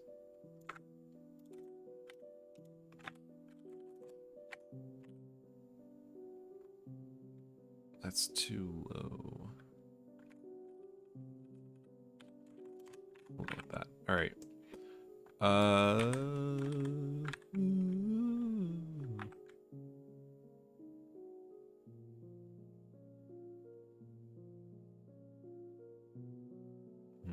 trying to see exactly where this would be.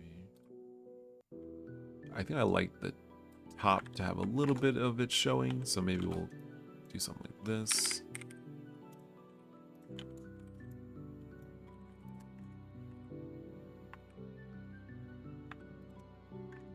Ah, stupid. We'll just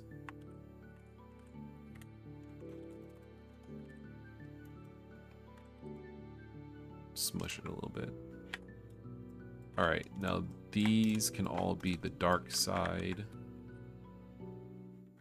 Can we just reset it?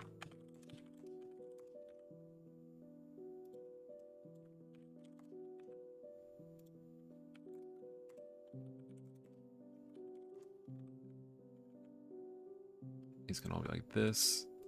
This side can be...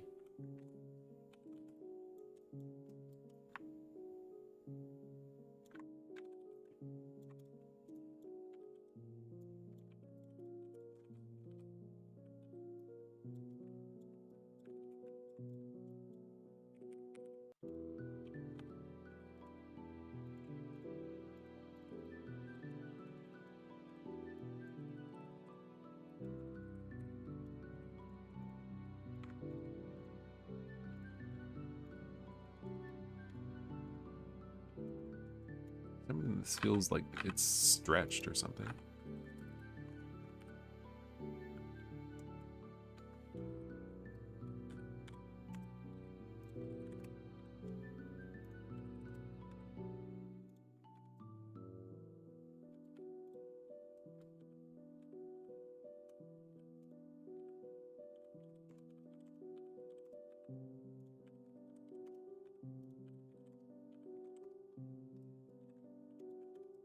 All right, so that's basically it.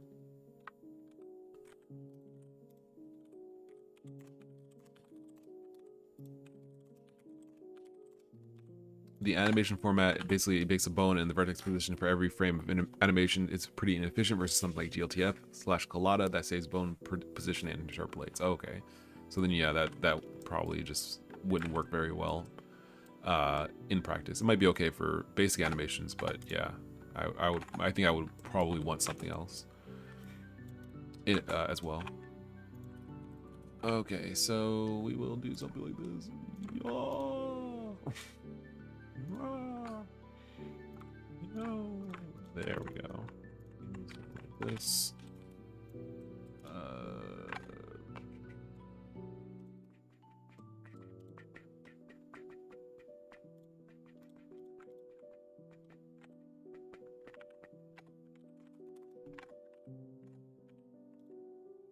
This is gonna be a little weird, but I think when you see what I'm gonna do, it's gonna be like, oh wow, that doesn't look nearly as trash as I thought it would be.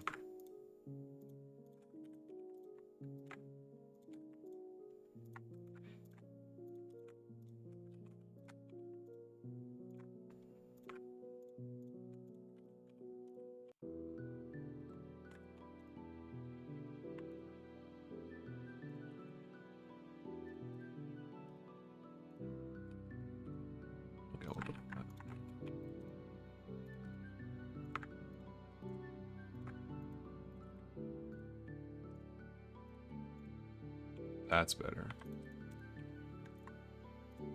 There we go. Okay. Something like this. This is the back side doesn't have to be super detailed or accurate or anything. I just want to put something on the back.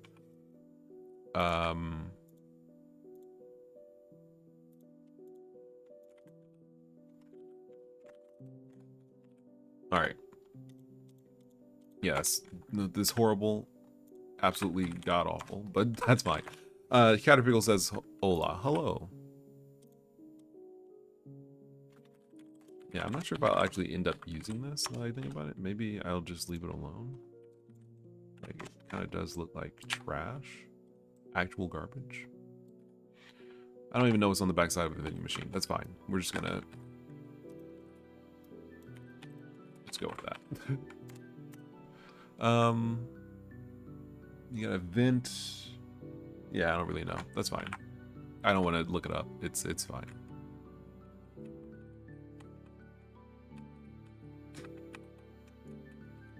There we go. That's what I'm looking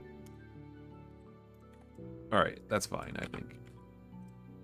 All right, so there's our vending machine. We will go to object. We will make it AABB. We still have to implement custom properties. We still have to implement some sort of property system. Not sure what I'm going to do about that. Let me think.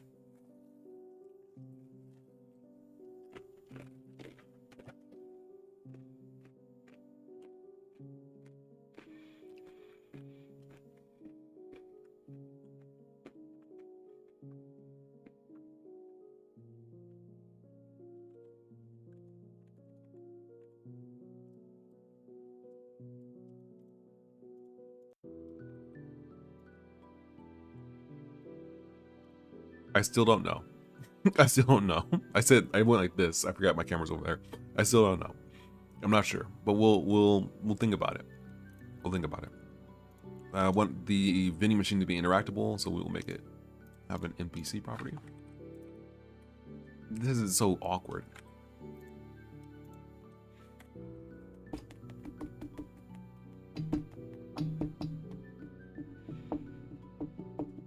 Let me think.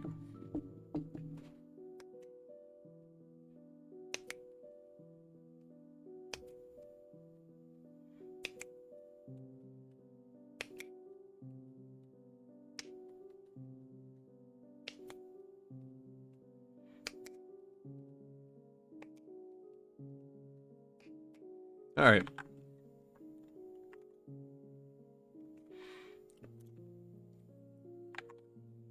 I'm still thinking. I don't know if I want to do. I don't know if I want to do this the way that I'm thinking.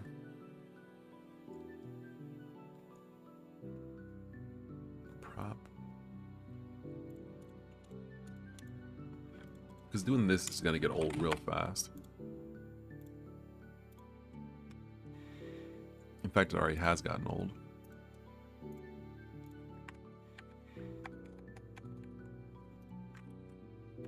This is Tetra, okay. That's what I'm looking for.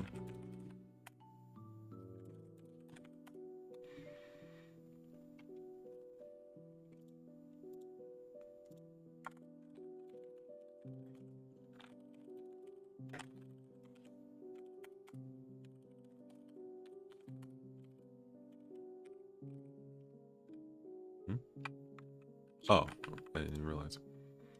Wait, return nil. Oh, I see, okay.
All right, so something like that. Yeah, so let's see if this works.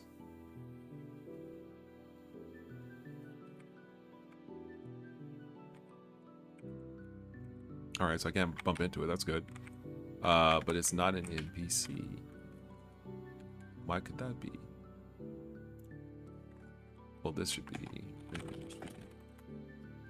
Am I still exporting? Yeah, okay, so I don't remember how this goes. Oh, no, that's it.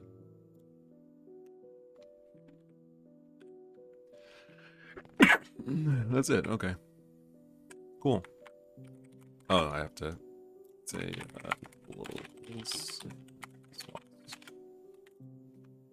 So this works. That's good. This works. That's cool.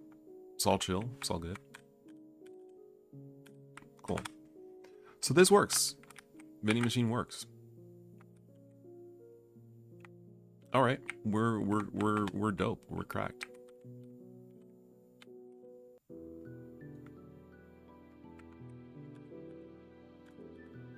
All right. So yeah, I guess what I'm gonna do is I'm going to make the ability to set properties here.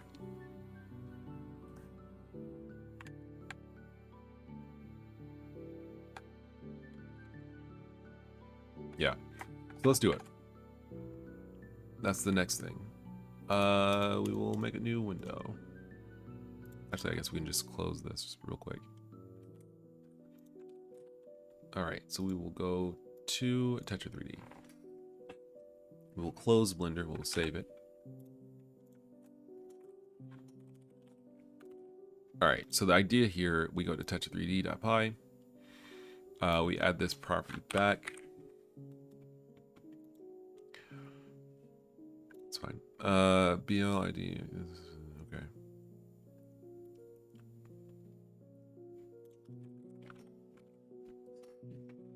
So there's a couple of ways to do this. I guess we'll do this like this. Class property.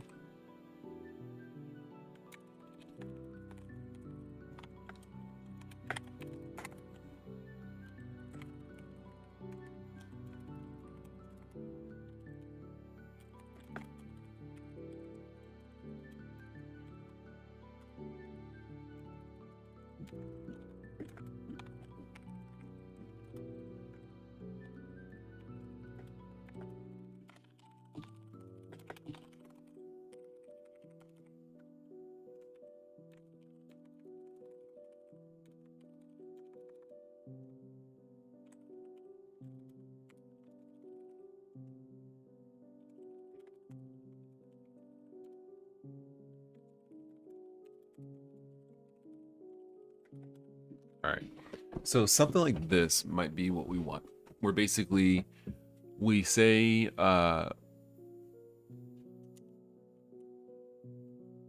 wait, do we have anything to commit? We do. We do. Okay, we'll commit this stuff first. So save scene. Yeah.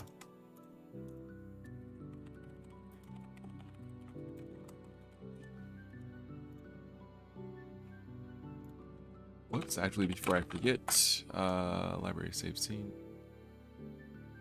Okay, I guess we're good.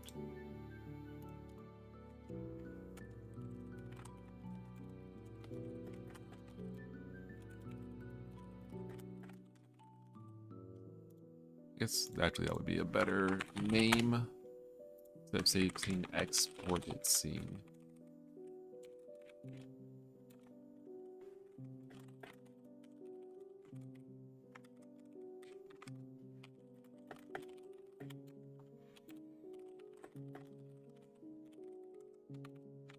Okay.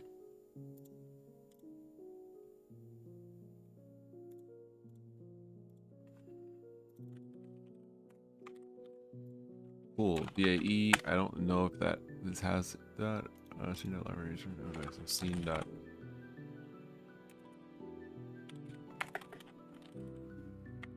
Yeah, something like that. All right.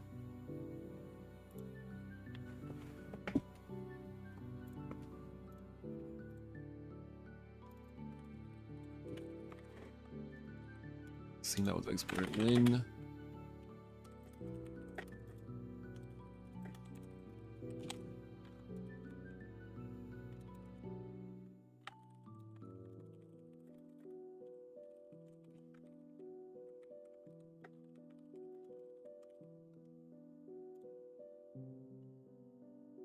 All right. So this should work. Now the Tetra 3D property, the idea I have is basically we need, well, hold on.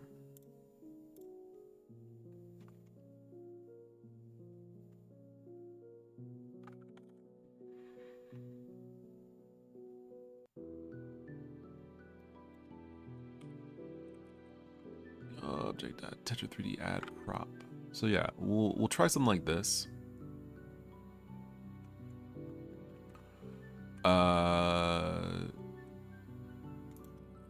Register.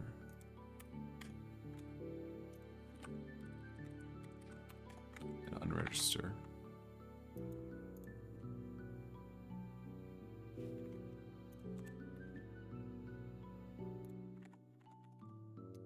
Self layout row doesn't map.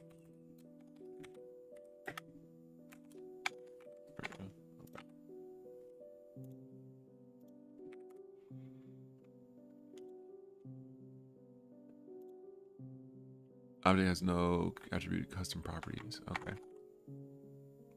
Right. All right. So what I'm thinking here is something like this, where we append a new game prop.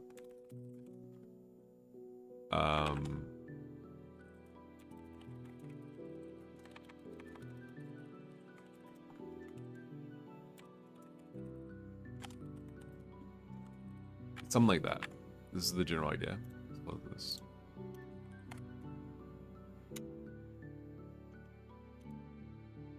Key not found. Okay.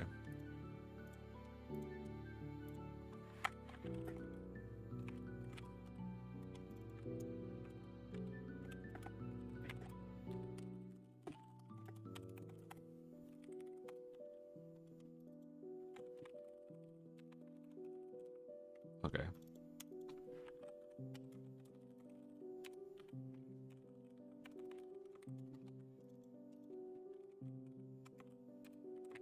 Okay, so something like this.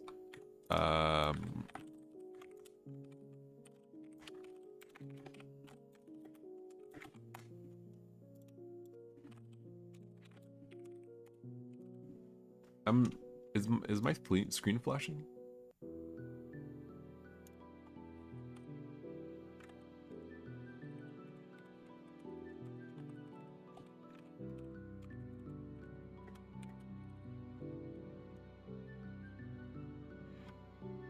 Okay.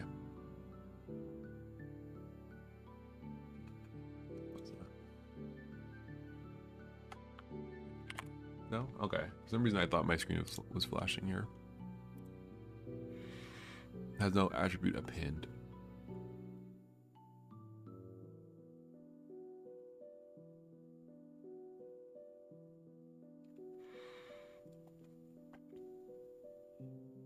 ID property array.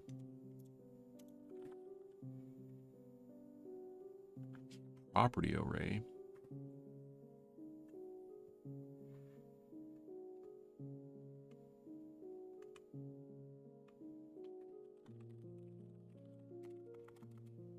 Let's see.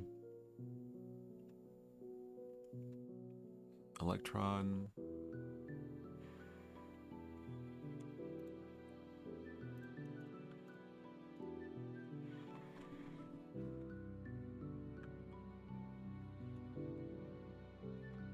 Boolean array. Set function stores a single boolean. So this is for a Boolean array. Self symbol values 0 and 1.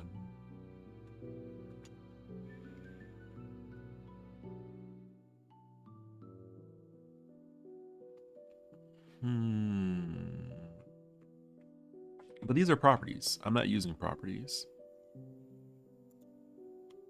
Is this not what I think it is? This makes a list, right? Let me see here. Raid Shadow Legends, of course. That's the answer. Let's see.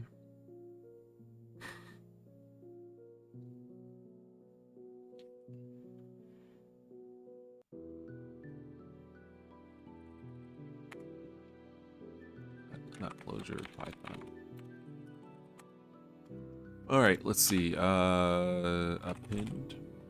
Yeah, this is a list.append, right? Yeah. I'm making a list and then I'm appending to it. Is this not how you do it? Let's see. Let's try this. Let's just make it as simple as possible.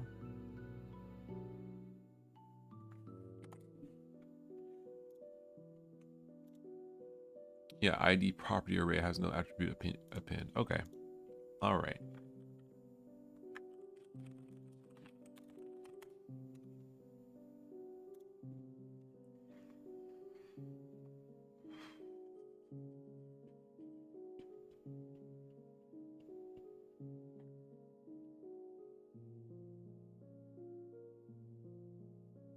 So it's a list.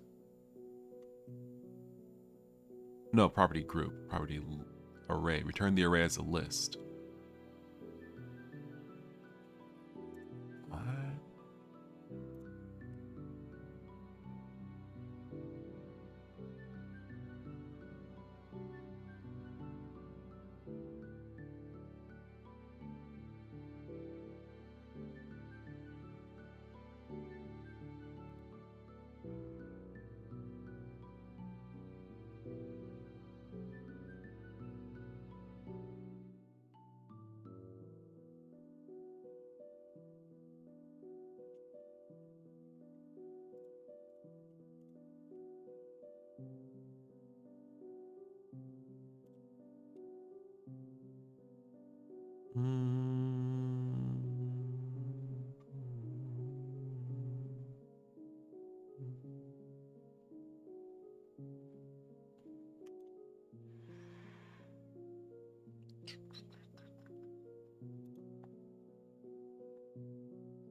Huh.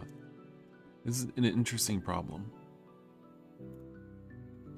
So fundamentally, this is not a list. It is rather an array.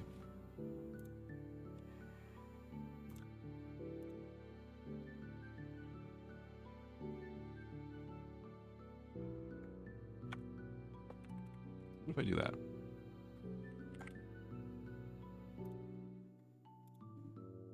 Has no property append. What if I do that?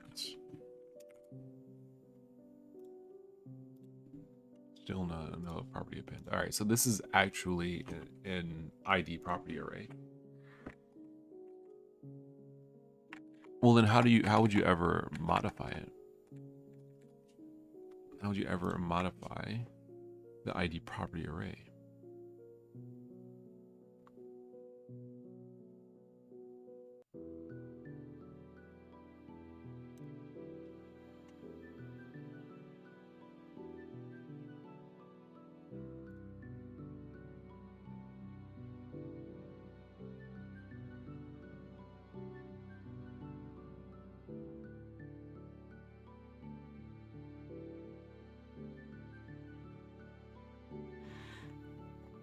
Blender add-on scripting woes. Basically, you're essentially correct.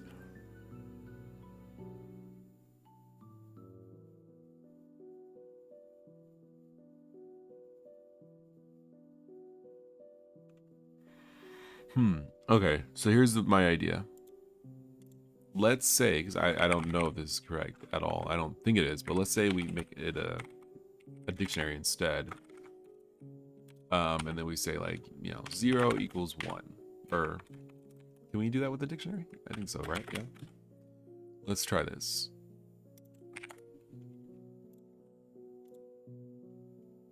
String not int. Okay, that's fine.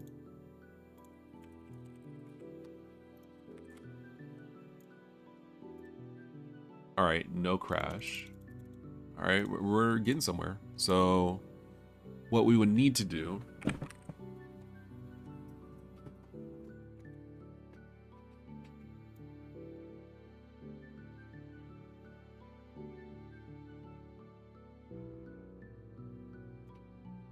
and hello, Music Boy J Boy, how's it going? Let me change the music up a little bit. Come think of it. Yeah, that's fine. There's an add method for collections. You can then get the index of the newly created entry using the length function to access the newly created item. Not sure if that's related to the stuff you're doing. I'm not sure if it is, but I appreciate the assistance nonetheless. Thank you. First. Alright, so the general idea here is something like this.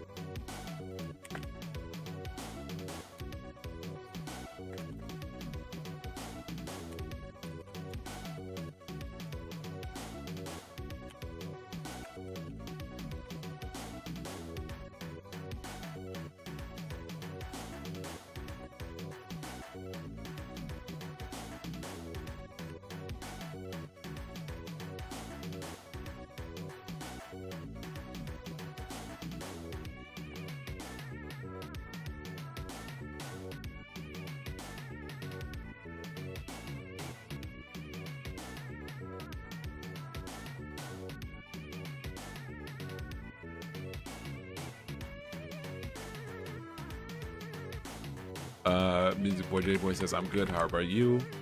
I'm fine, thanks.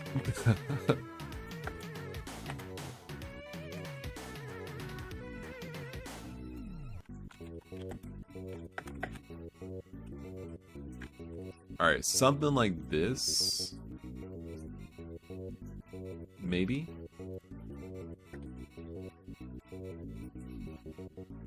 Perhaps? Let's see.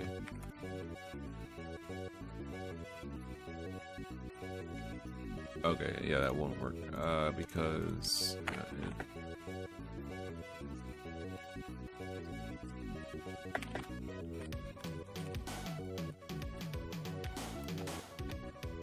Alright, so...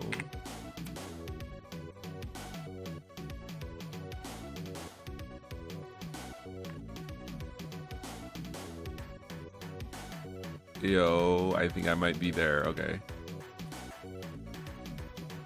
So, or I'm not there, but I'm getting there.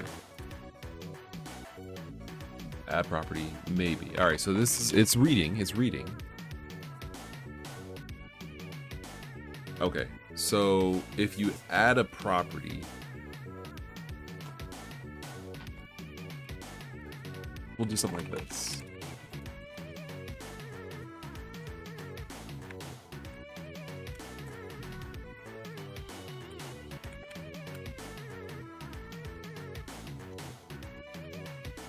Down the road, you might be interested in row.template list, but you need some custom classes to display them.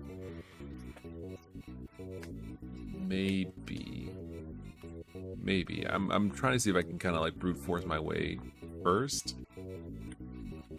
Maybe.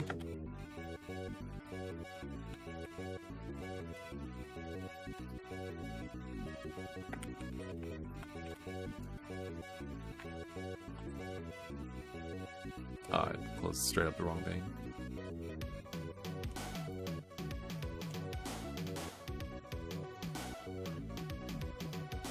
I like this music. Thanks.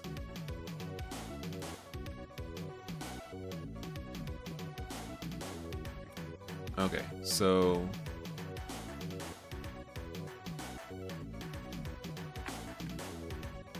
Wait. Okay. Can you not do plus plus in Python? I thought that... Does it not?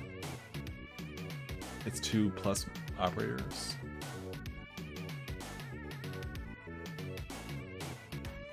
Oh, really?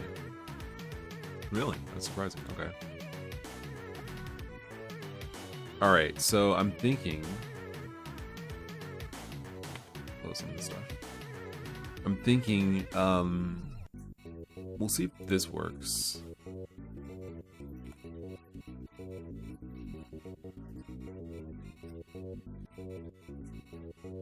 Attribute, object has no game prop index. Does it not? Is this not? Oh, it's not. There we go.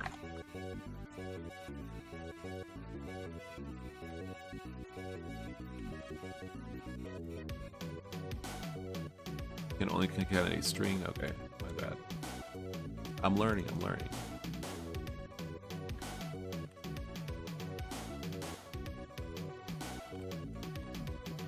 All right. So layout split also exists if you want to display two properties on the same line. Understood. Thank you. Okay. All right. So that works.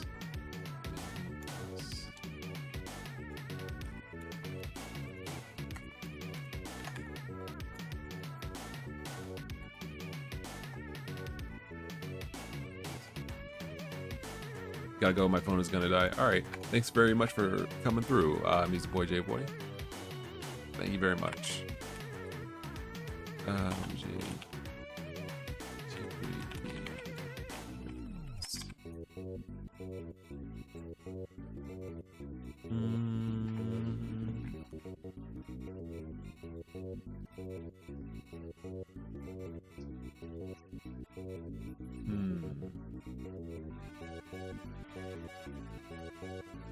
Let's see.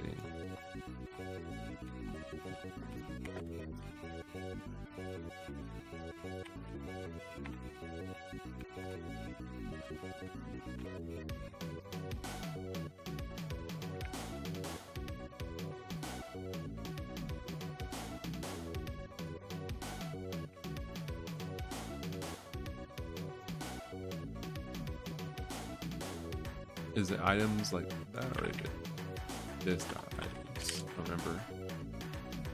What are we trying to do at the moment? I'm trying to make the ability to add properties.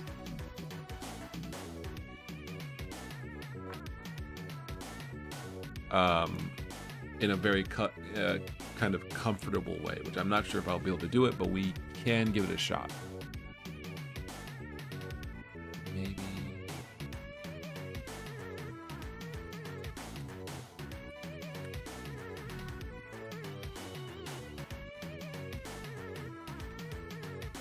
I guess actually we could just do this another way. We don't have to store this. Instead, we can get the length.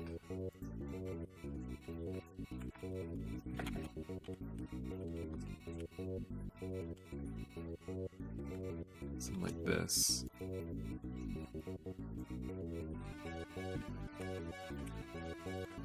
All right, so then we say 4. Yeah, but let's see if this works.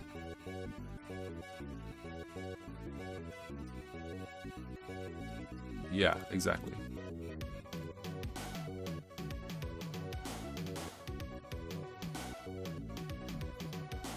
Yeah, this is the point.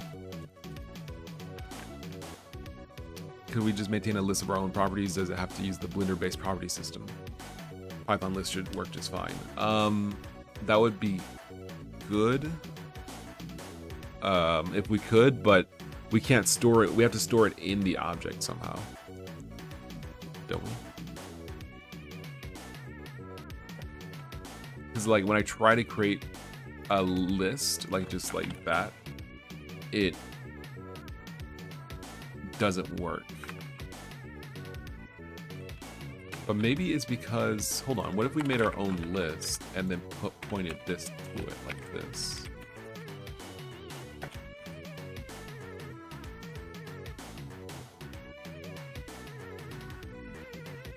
Maybe this will work.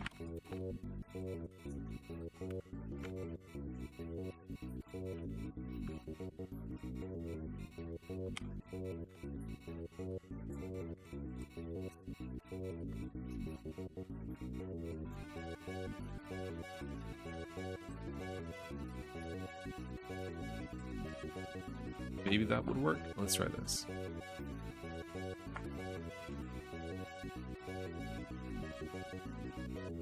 Nah, it becomes an ID property array. So if you put a slice, or I'm sorry, a list anywhere in a Blender object, it becomes something else. It doesn't just stay as a Python list, unfortunately.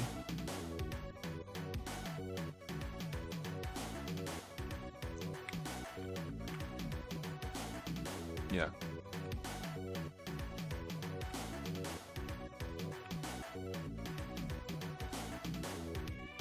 Okay.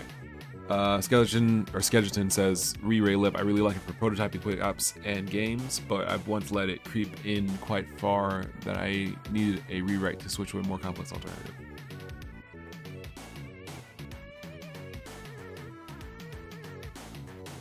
So yeah, like apparently, I mean, I've heard it's good for prototyping. I like it a lot, but I've never like made anything kind of serious in it.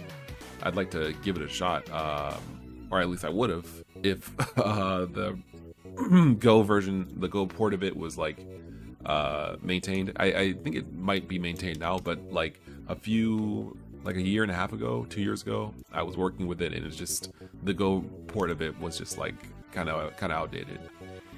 And I was like, all right, well, like you try to work with it, but I'm not familiar with CGO that much, or I wasn't at the time. So I was like, well, let me just, I have to rework it to use SDL anyway. And then since then, I moved to Eviton, which is just a more kind of baked-in solution, because you're not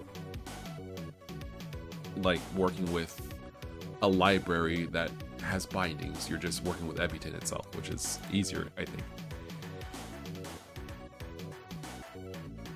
Okay, so this is working. Not sure. So okay, yeah. So here's what we're gonna do. We're gonna do that, and then we can say new game prop here.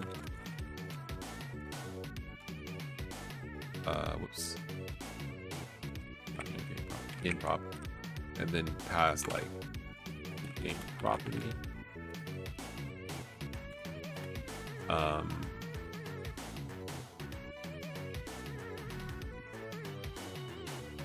And then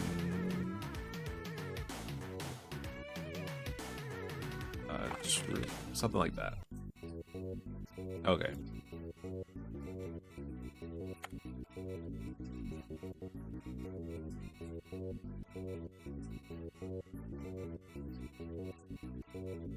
Invalid ID property type and game prop not supported. Okay.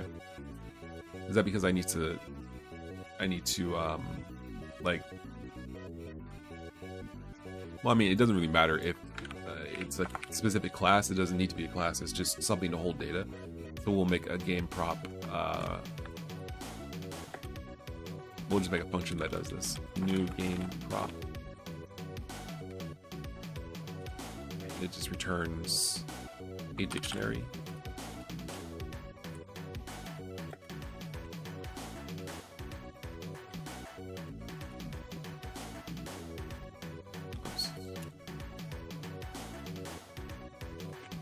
You can add an export function in the game prop class. Yeah, I don't need it to be a class, really. That's fine.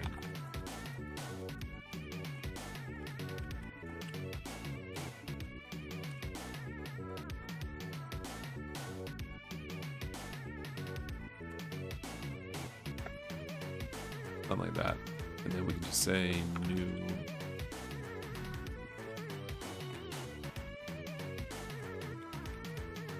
That way it just returns whatever format Blender requires. We use something like prop.make Blender happy. Okay. Prop, let's see. We don't do this anymore. Prop name prop value.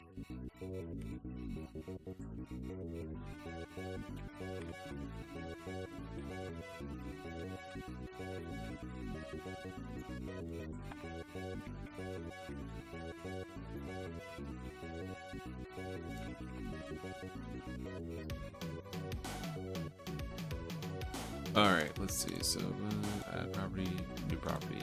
Cool.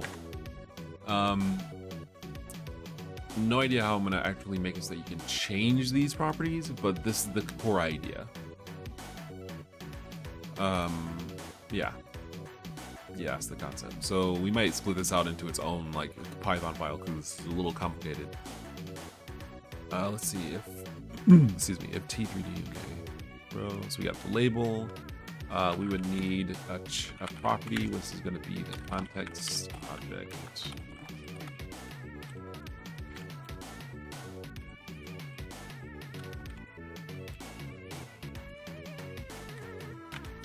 TJK says, yo, is this track on SoundCloud? Pretty lit. Thank you.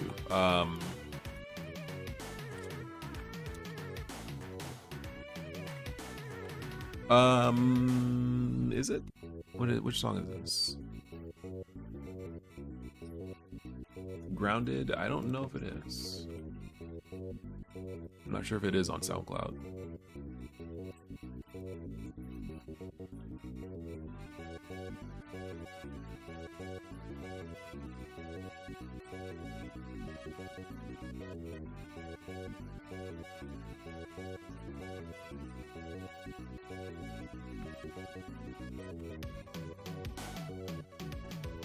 Yeah, it doesn't seem like it is, so I'm gonna upload it now.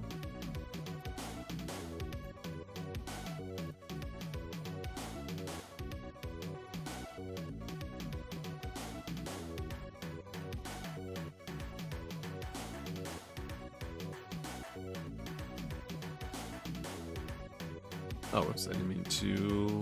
Well, I guess I guess I did. All right, let's see.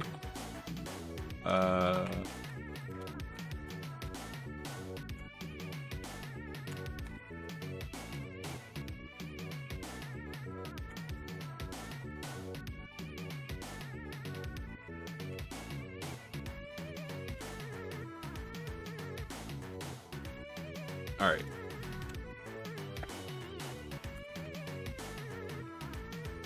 Just give me a second.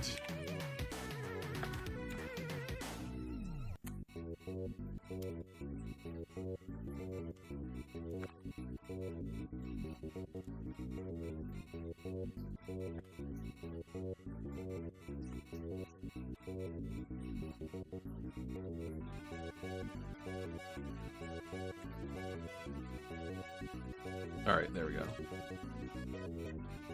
All right, here you go. Here's the track.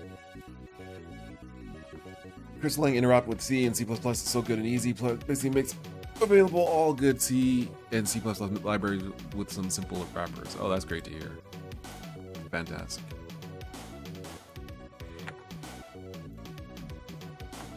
All right, so the core idea now. That stretch kind of helped me out. I was feeling a little dead before that. The core idea here is we'll put the name in a string. You got a hire me section on SoundCloud. How would that work exactly? Do you go by flat commission price or hourly?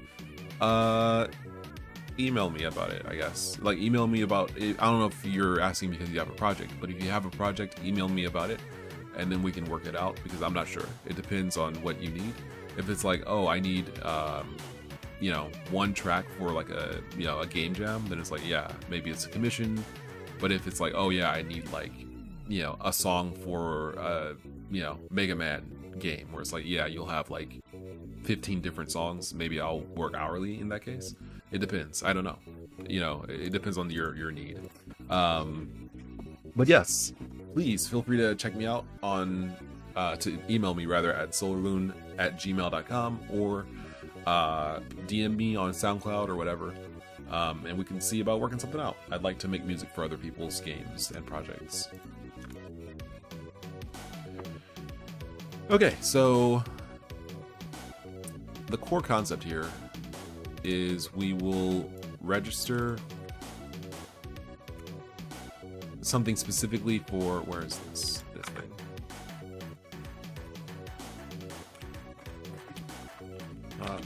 String property.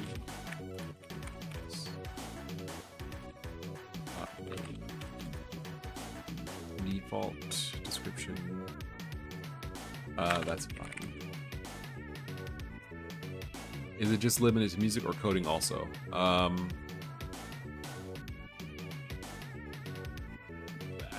It's not limited to just music, I suppose. Yeah, you can feel free to tell me about your project. I'll see if I can spare time to work on it with you. Okay, so here's the concept. This would actually be like property name. Okay, so the property name goes here, and then you'll have the name of the property, which should be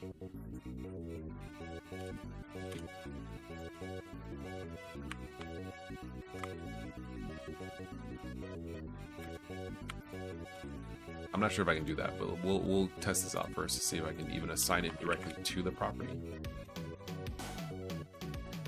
No. Yeah, you can't write it directly. All right. Can I do this? No.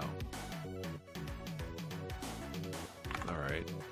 How do I write to the property? I don't remember how to do this.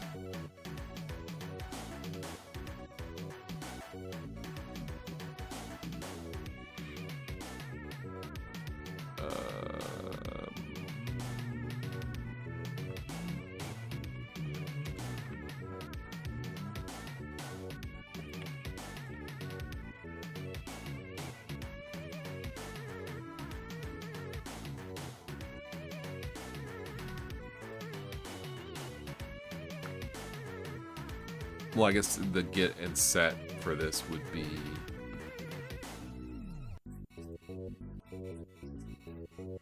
a function.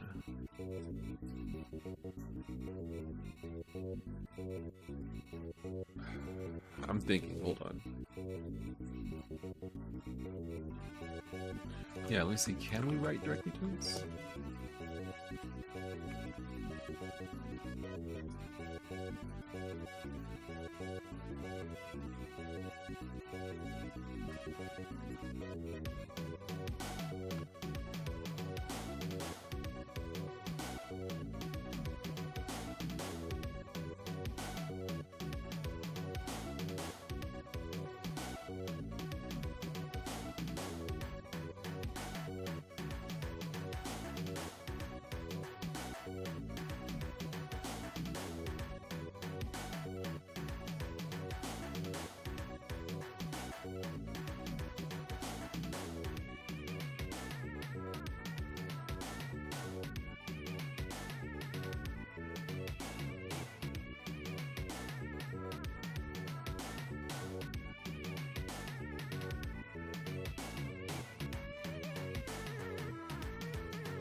Can't find it.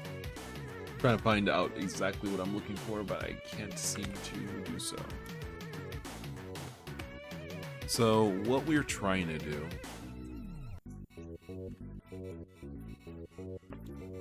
is we're trying to press add property and then have the name be the property, the name of the property here.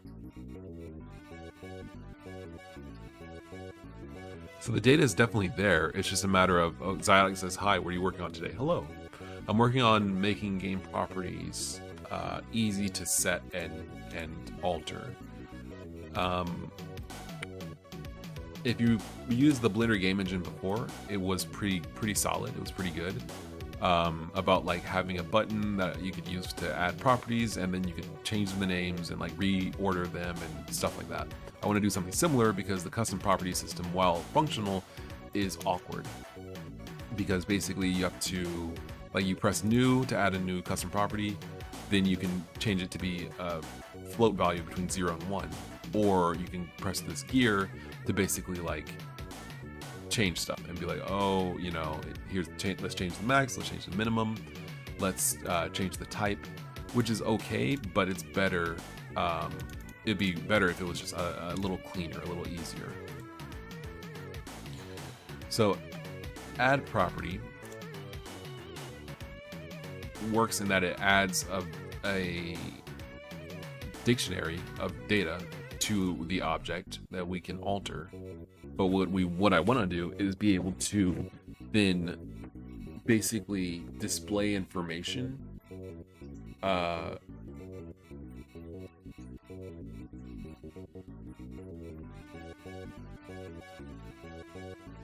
hold on.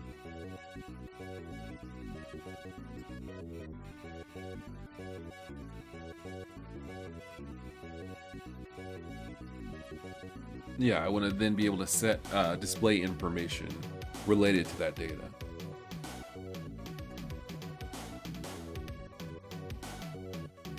And this is where I'm kind of getting stuck.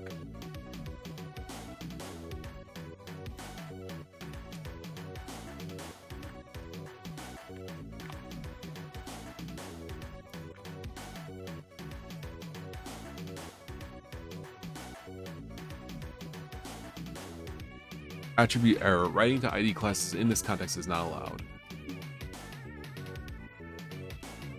So we can't write to it, but can we set the property? That's what I want to know. Can we set a string property? Can we set a Boolean property, like manually?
Default length max.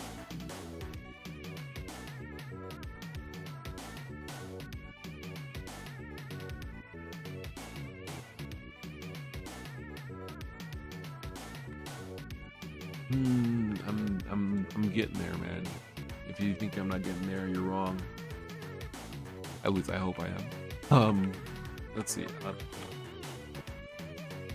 PMB. I have so many tabs. Let me clean this up. There we go. Can be useful to perform an action when a property is changed. Can be used to update other properties.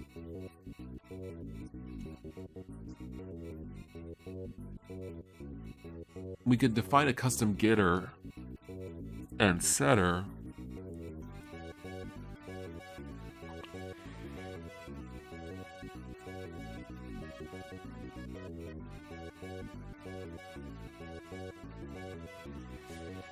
Maybe we have to define a custom getter and setter.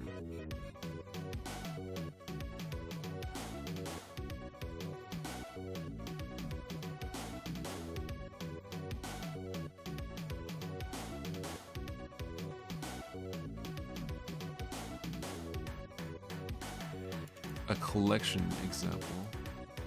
Maybe we should use a collection example property. Maybe that's what I need.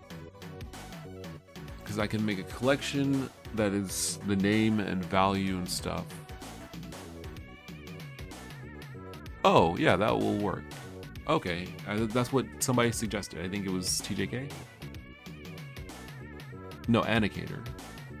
Maybe? Who said collection?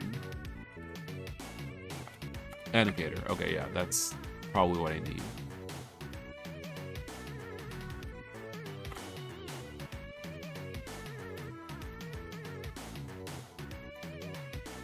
Collection property. Types. Collection. No. Collection property.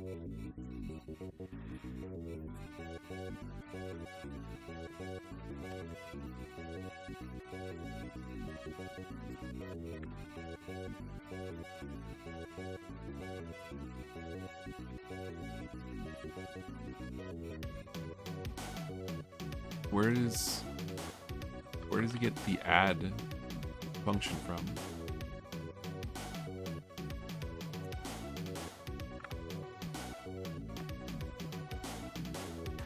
Oh man. The collection property doesn't have the documentation of what it can do. It's got pop, it's got keys, it's got items, but add isn't here. Okay. Less than ideal, but I get the idea. Alright, so let's do it this way. Let me move this over here.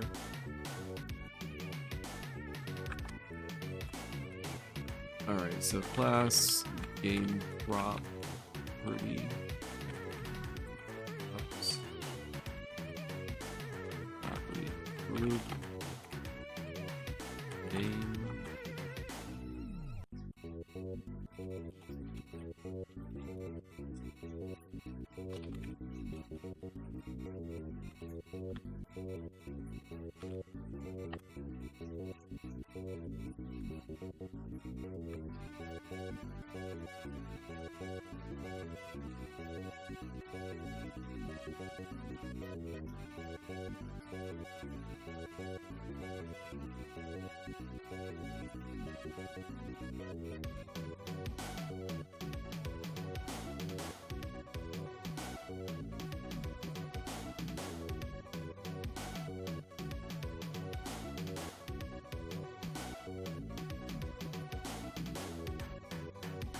TJK posted a link, but links don't come through on YouTube live, or at least I don't have the setting enabled, and I'm not sure where to enable it because I looked and couldn't find it.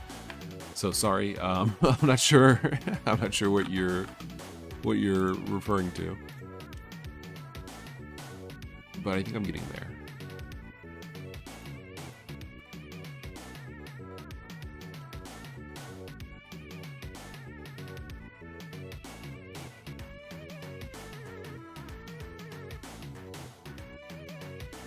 Okay, game property item.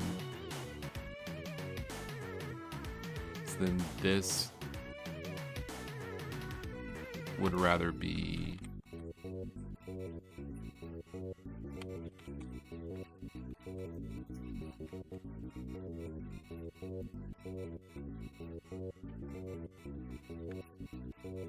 oops. Stack Overflow, BPy types, collection, property push.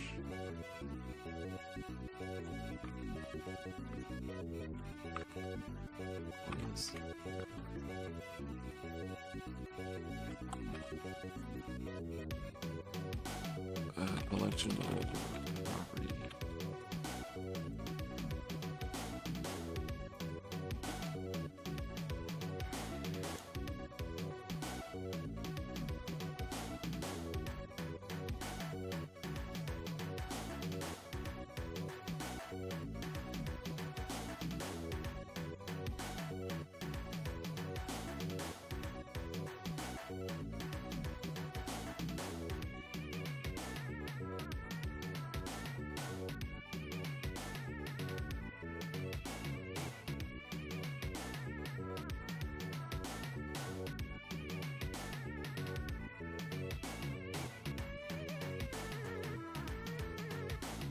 Okay, I'm not sure. I think I got the general idea.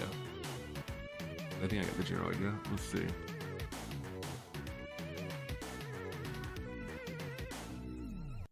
I need to add it to the object.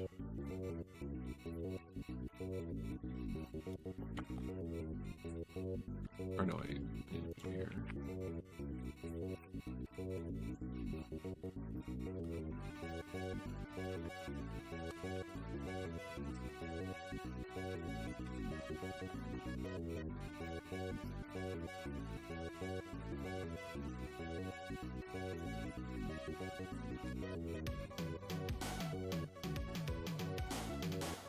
Okay.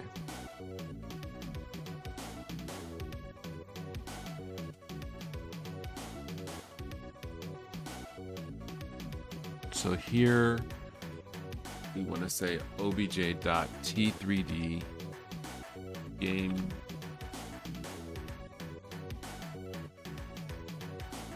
properties dot add.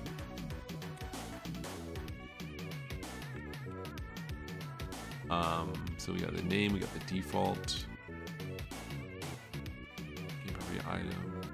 Let's see if this works. No idea if it will.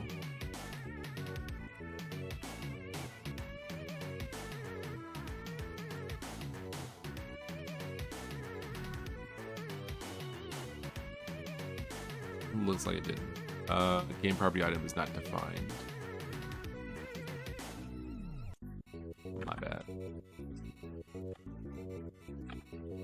All right, let's see.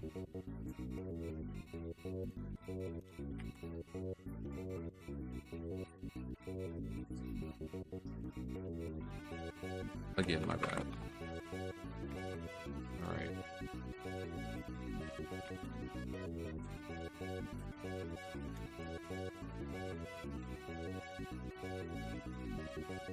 This has no value, attribute values. Okay.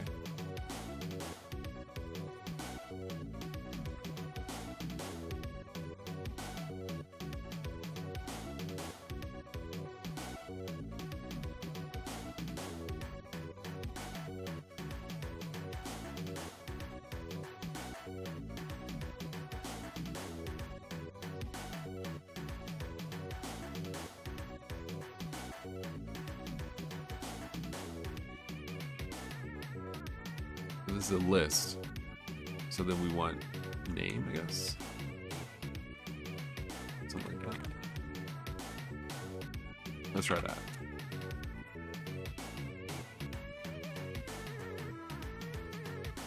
Function.data expected in any type. Am I wrong in my understanding of how this works? This takes a property.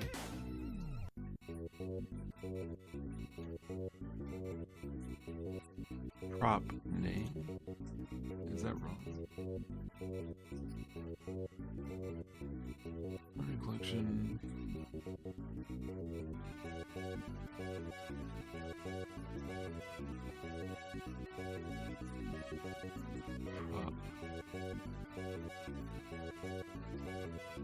Prop and self.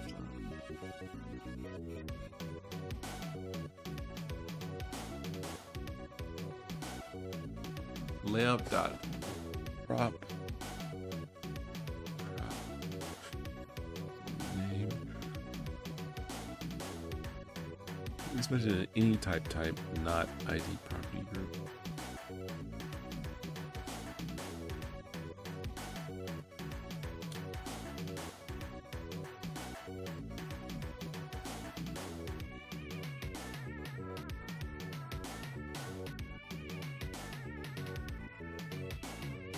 Alright, so I guess because this is always there now.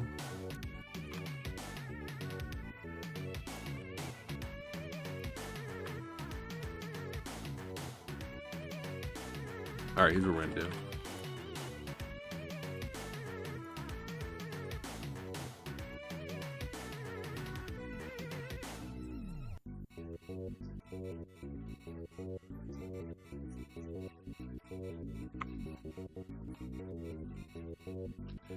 Let's we're scripting c dot object dot t3d game properties. Okay, dot get key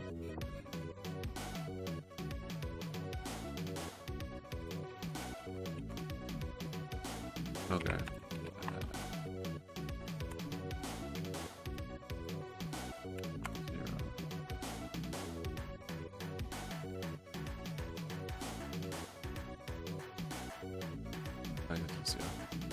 Dot get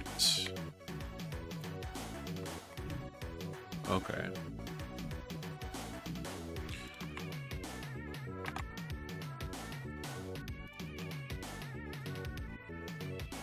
This might be what we need to do.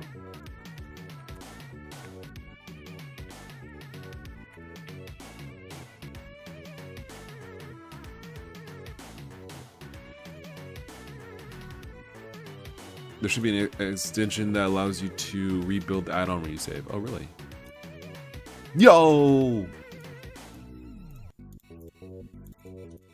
All right, we're pogging. I think we might be pogging just a little bit. We're a smidge cracked. All right, so now we want the type.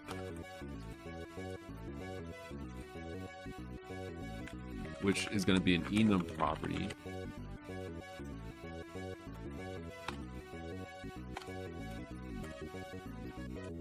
Which is going to be bool.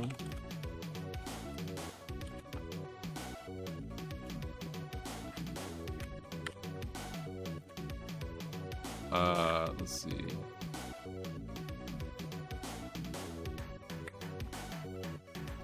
Whoa.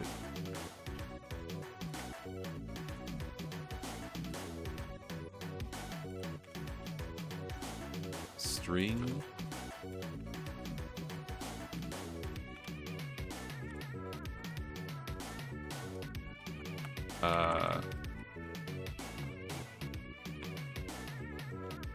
Reference.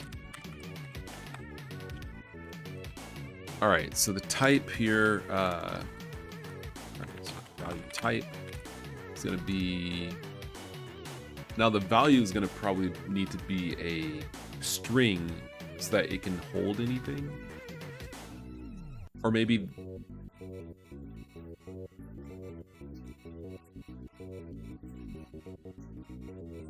I don't know how this is going to work actually. We'll see. We'll see. This is gonna be heck. Because we need to, like, we can set the value type. Then the value, I guess, itself would be like a string property for the string, a float property for the float, reference property. Okay, I guess that's, yeah.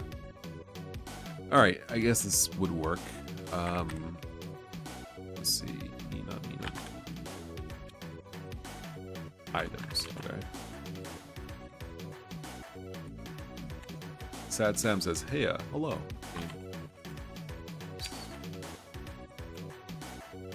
All right, something like that. What's this?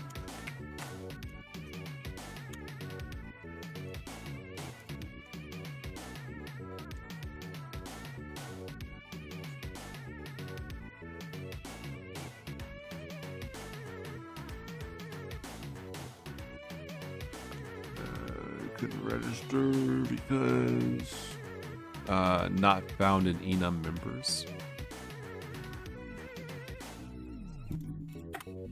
Oh, the default. My bad.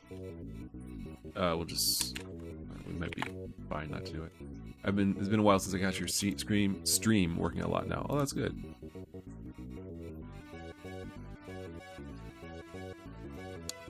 Where's the?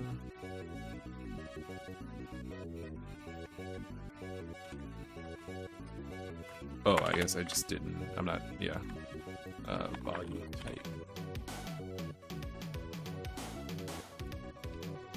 All right. So what is this? There we go. Okay. So we have the name. We got the type. Which I think, yeah, I think I have these mixed up.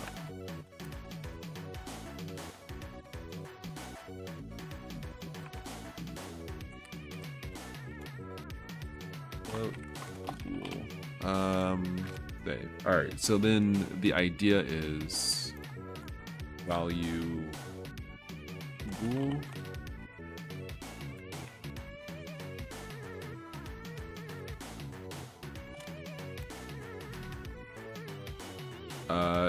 You think you should add an int type? Yeah, I should. My bad. I forgot.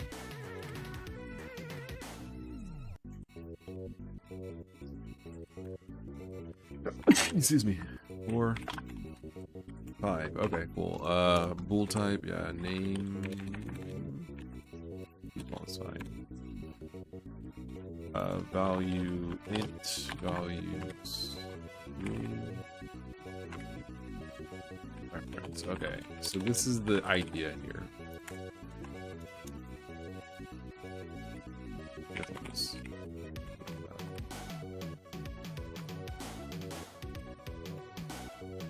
Does Blender support vector types as well? It does. I'm not sure if I'll. I guess it's fine.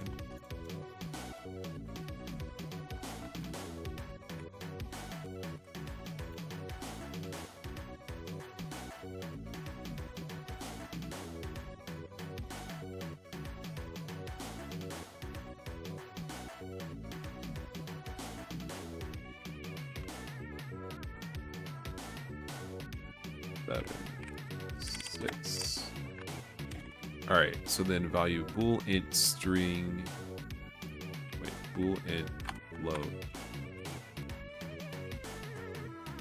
string reference float vector.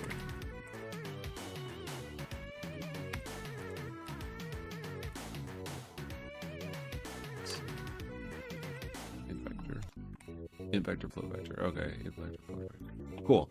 So this is the general idea. Int property. Is there an int property? I don't remember. I know member. Props. Int property. There it is. Both int and float. Okay, so int property, float property, string property.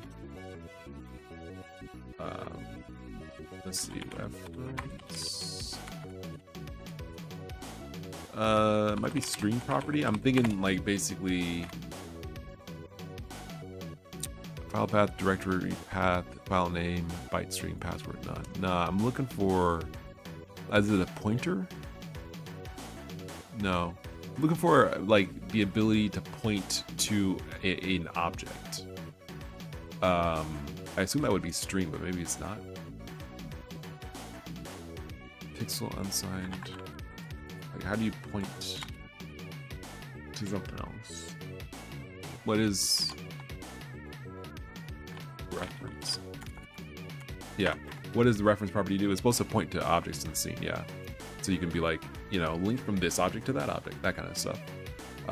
It is this option.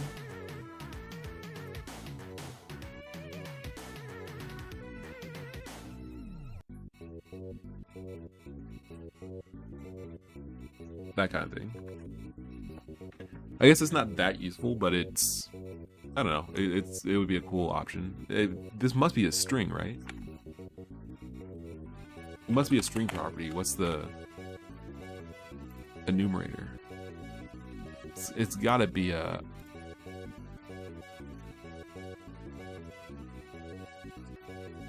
subtype. You have the exporter react intelligently depending on what you reference. Ideally, yeah, like the idea, it's not that useful because it looks like you can't, well, wait, hold on.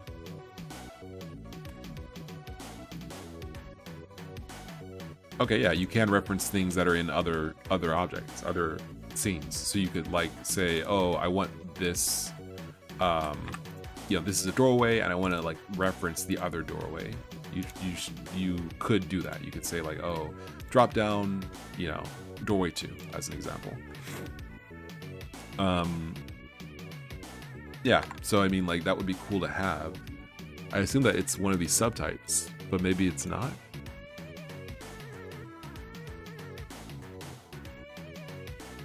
Let's look it up. Blender object drop down in Python. Track reminds me of Cave Story. Very nice. Thank you.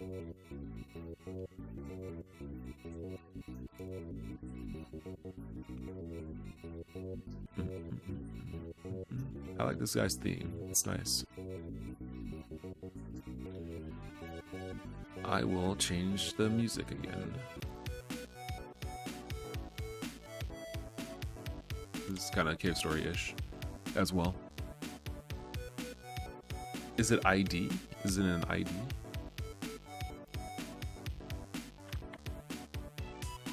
It must be a string, right? Like it has to be.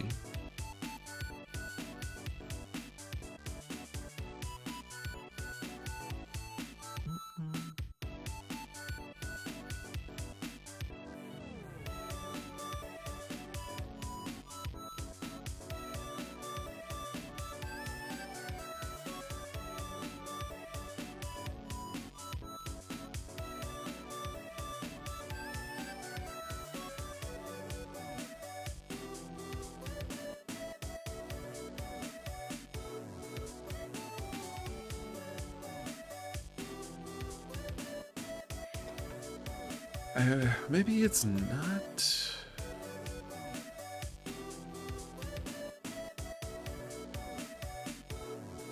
What is this thing?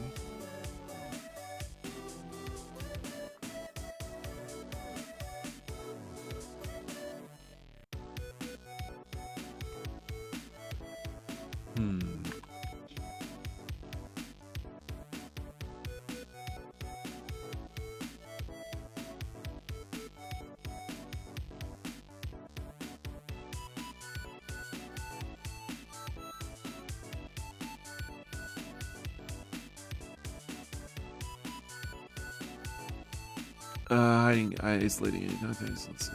Blender 2.8, 2D grid, Blender object picker. Object selection box. Let's see how to pick an object before picker.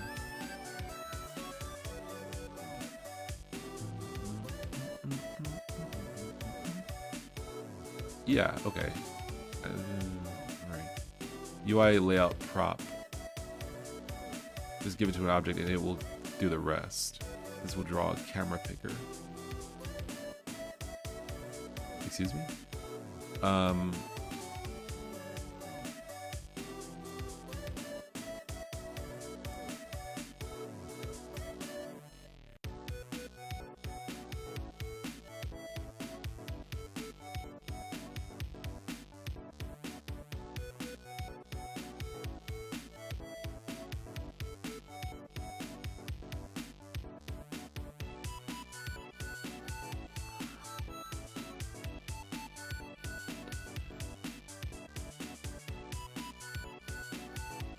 Prop search? Prop search. Okay. Got it. All right. So that is what that was. So it's going to be a string. So it's still going to be a string. It's still going to be a string. All right, got it. So it's still a string.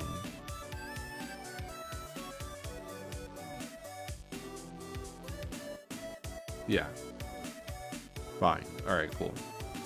All right, so this is going to be a int vector property. I'm going to assume it's vector. I'm going to assume the size is 3 for these for now. I guess 4 is fine because you might have a 4-dimensional vector, like RGB&A maybe. We won't worry about this for now because I'm not. Yeah, I won't worry about that for now. We'll just start with this. Okay. So Blender will close this. All right. So cool. So bool type.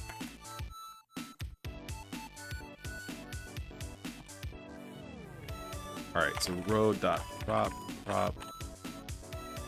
value bool. So this is where we say if row dot or prop dot value type is equal to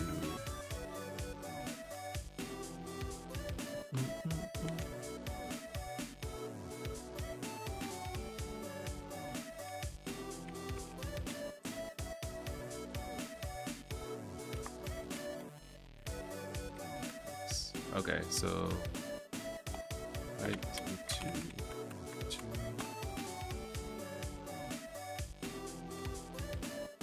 all right, so this is the general idea.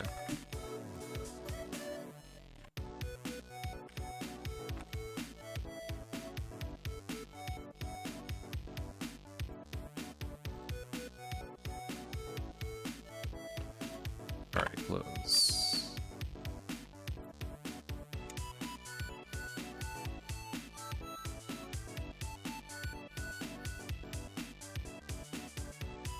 If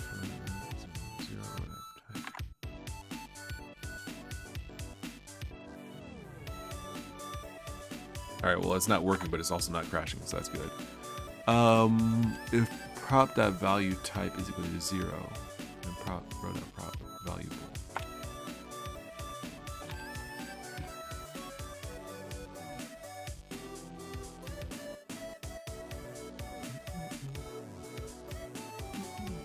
Oh, it's bool. It's literally bool. Okay.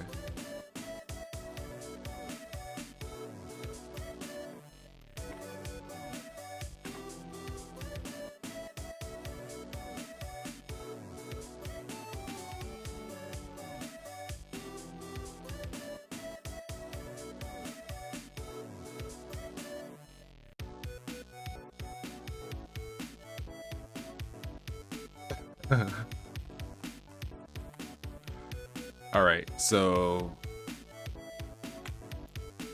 all right.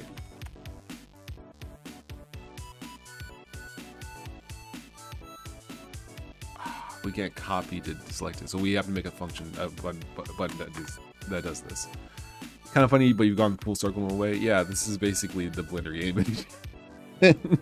This is essentially the Blender game engine. It's basically the same concept, to be honest. Tetra 3D, the add-on turned Blender to a level editor. With the year-end, use Blender as a level editor. Yeah.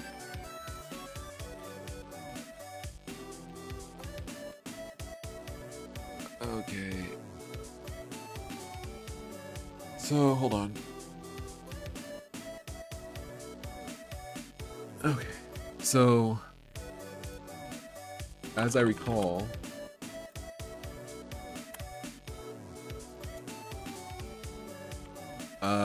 context, I think selected objects, and then object is the current. I think object is the current object, and the select objects are all of them. So we want to say for O in context.selected objects.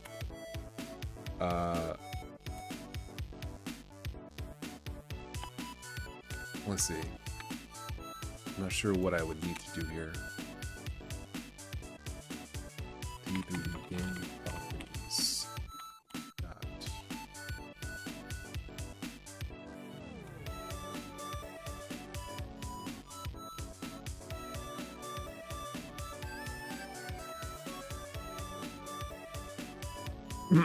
So we can remove them all, I assume. We can clear it, so I guess that's what we would do. We would clear it. And then we want to copy, update values, keys, move items, get, find, data.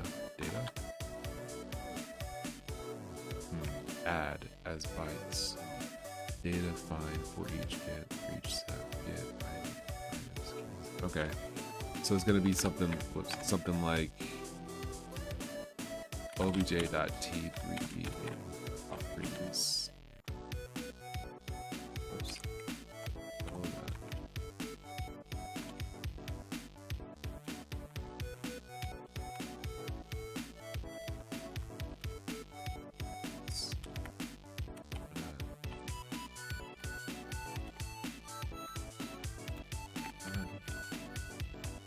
I think add returns it, yeah.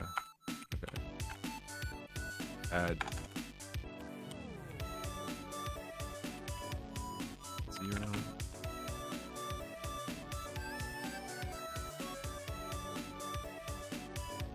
So we got name, value bool, value flow, value int.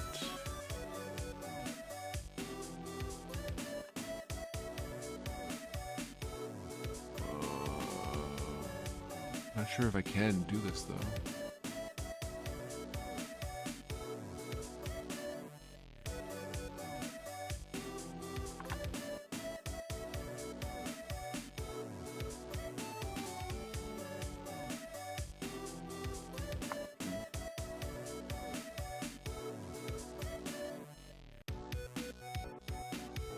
We'll see if that works. Name.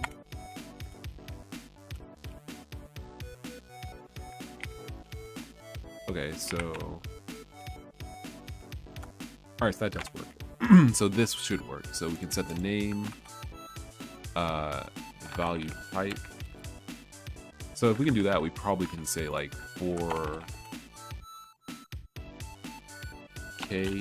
Let me see. Items.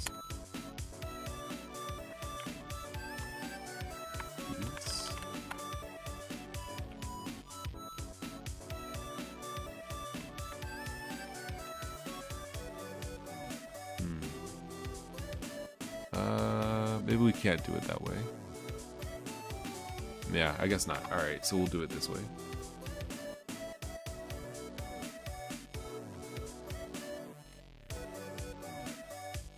So value type, value bool, value int, float, string.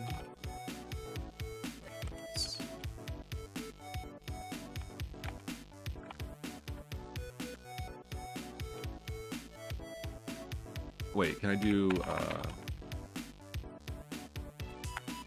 that also works. Okay, so then we can say, I guess this is fine for now. All right, so value type, bool, int, float, string, and reference. All right. This. All right. Are really not, this is duplicate, it's copy props.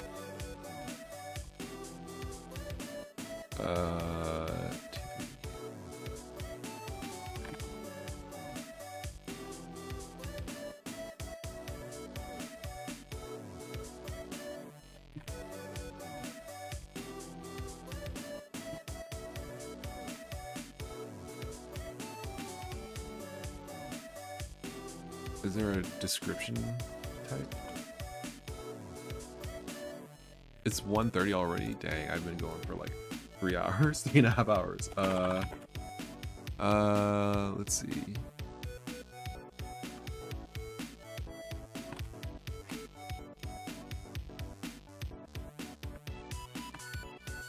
Okay, there is. All right, so BL description equals copies, custom copies,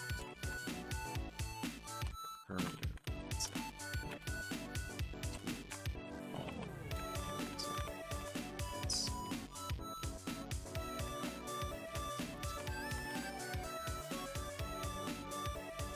Okay.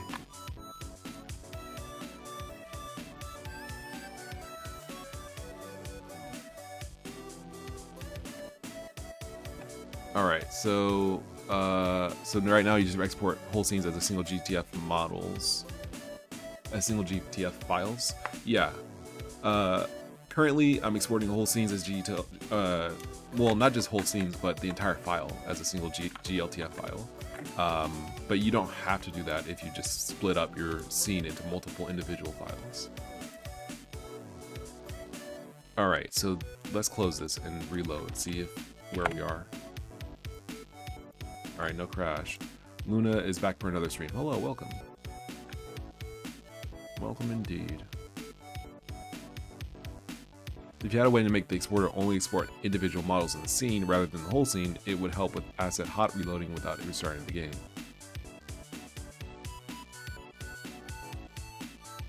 That's true. Well, but in order for that to really like work, not only would it export only the individual models, but it have to export individual models to individual files. So you have, you know, a scene with whatever, you know, 3 different objects in it, and exports each of those objects to individual files so that it can detect when any one of those objects changes and then hot load just that object, just that model. That's something I could do maybe later on.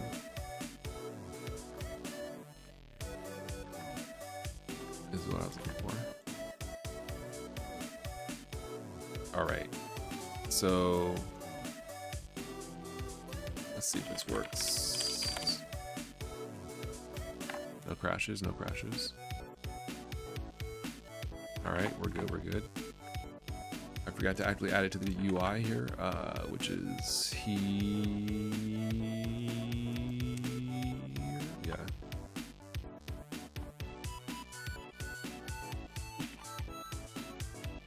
Models would need to be individualized for that to work. It has their own scene graph representation that just models external model files. That seems smart, yeah. Okay, so I think we're good.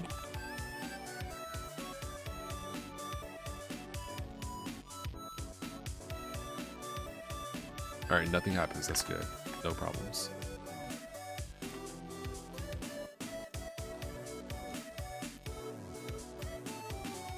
All right, so we duplicate this. All right, that's right. Let's add a new cube or cone or whatever. So now we say we want to copy.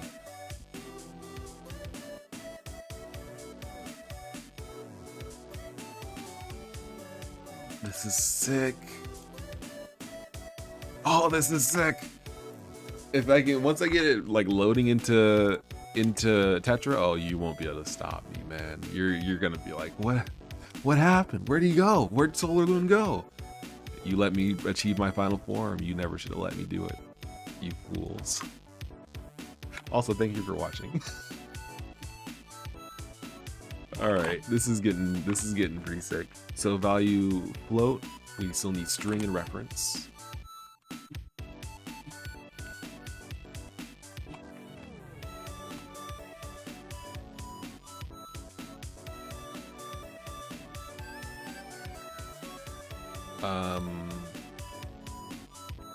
Value bool is up here rather. There's no name for these. I guess they just won't have names because it's already implied what it is.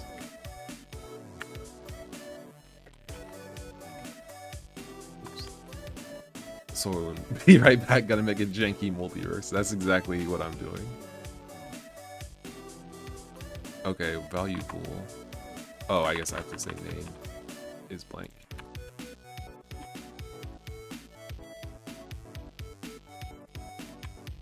Or should it say like on or something?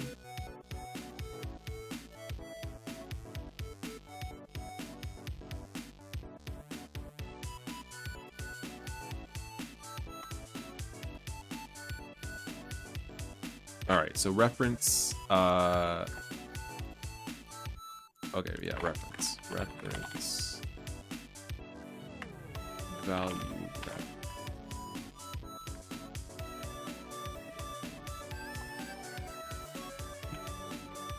All right, but let's see.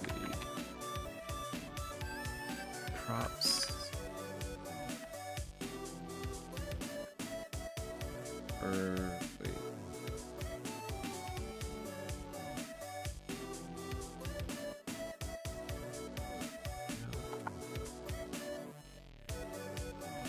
Forgive me, I'm doing stuff off screen. Yeah, this is jank, but it also is gonna be sick.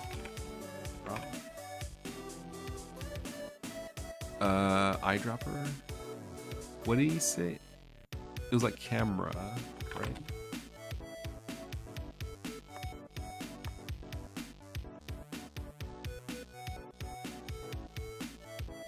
Was it prop search? It was prop search. All right, so prop search, not the...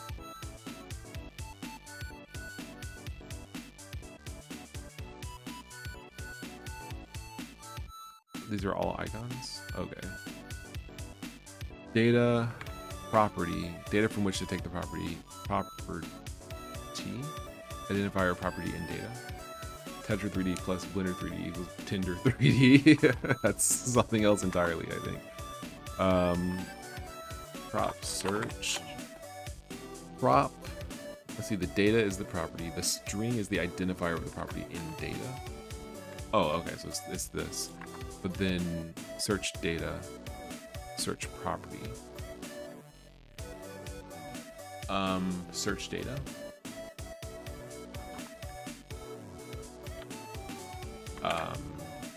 Something like that.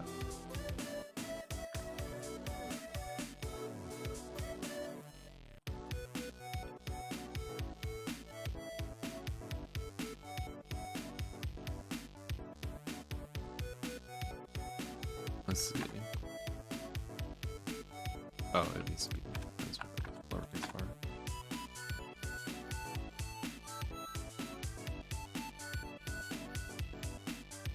Yeah. Property not found, scene dot object. Okay. Oh, is it? Wait, hold on.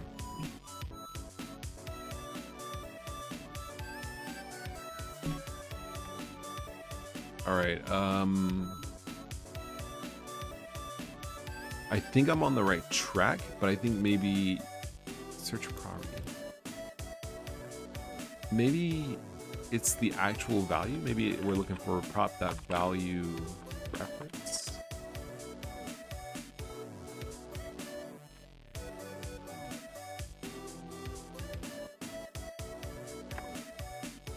Property not found C. scene dot. Let's see. Prop search, prop. Let's see.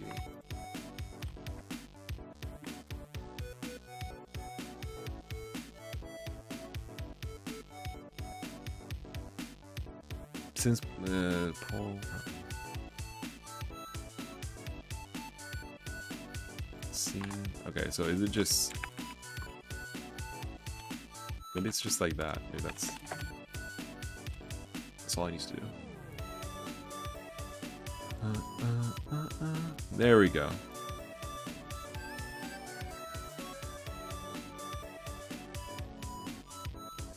If I could get an eyedropper, that'd be cool.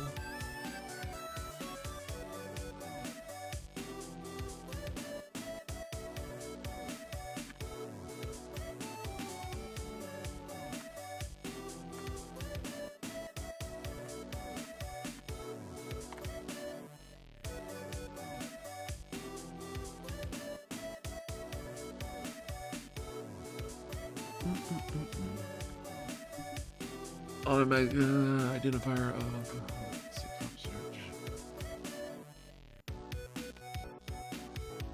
options.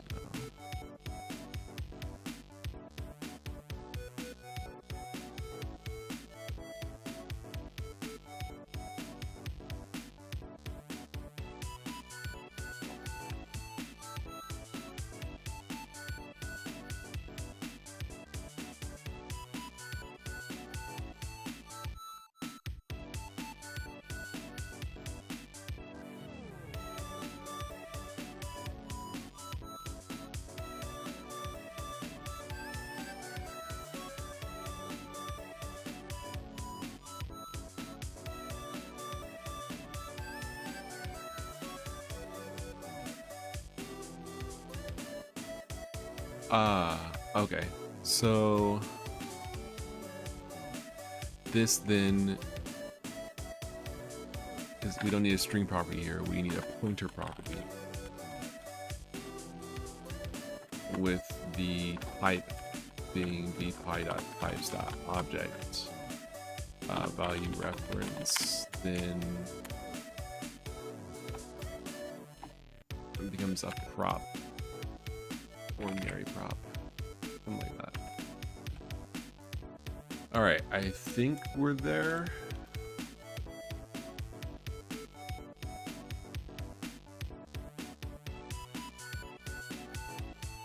Yo, let's go.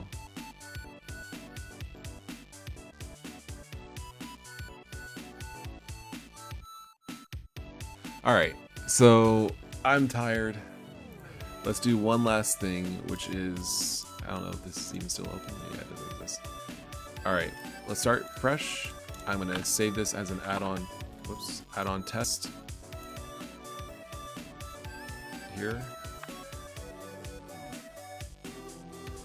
Let's see if this saves. I think it won't, but let's see. All right, I think it, maybe. Save, also the Boolean, I guess it's fine that it's unchecked. That's fine as a default. That's fine. Yeah. We still need to delete. We still need we still need to delete property somehow.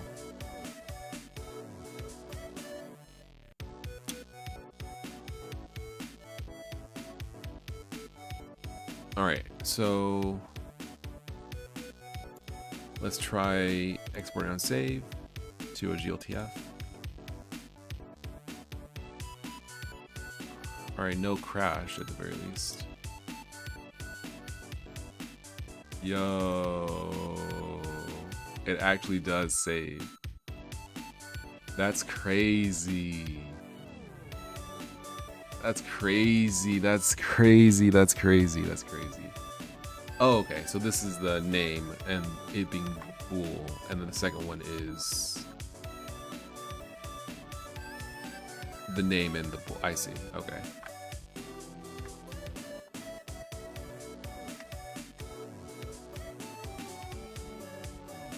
Oh.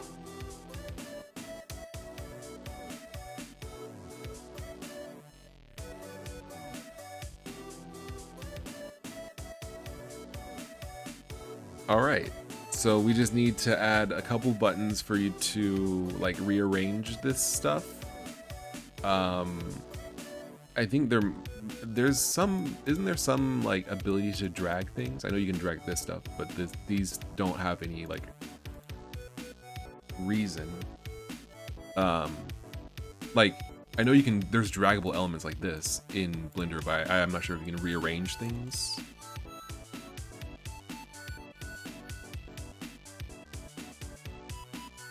Oh, these are particle systems. I was thinking of materials.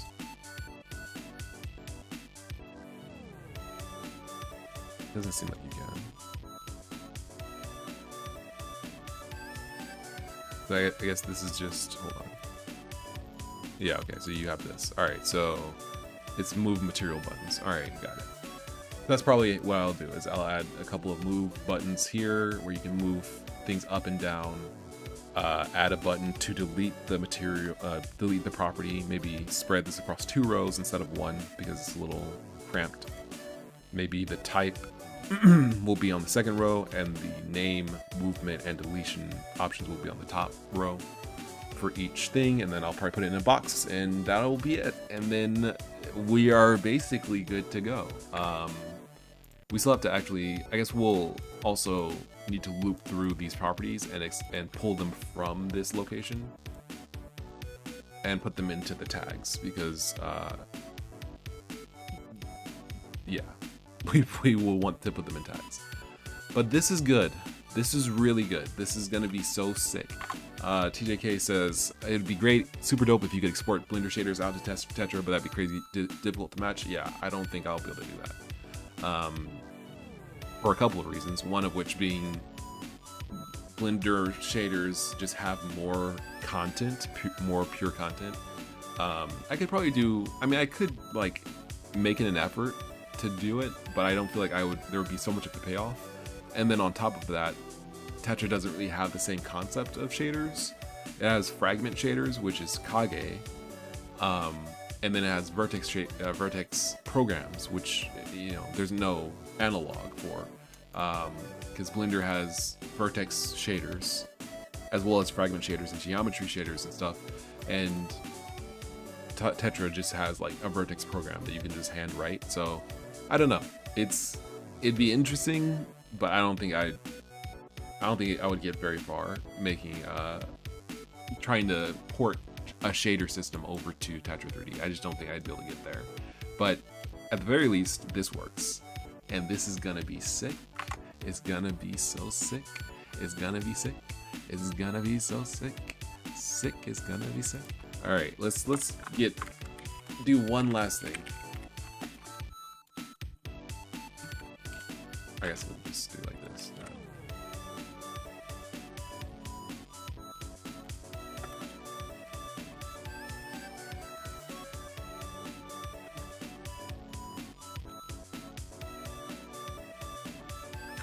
Something like that. So you have the name, movement, and X, and then the values. Yeah.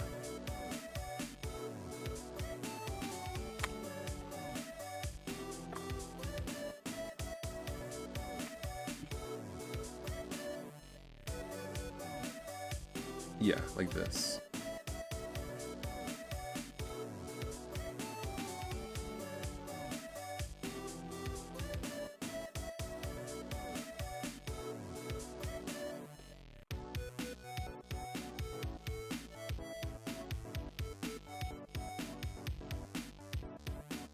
Yeah, that's so cool, dude.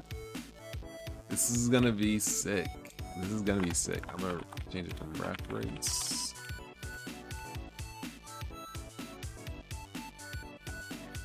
There we go. Yeah, so I'm very stoked.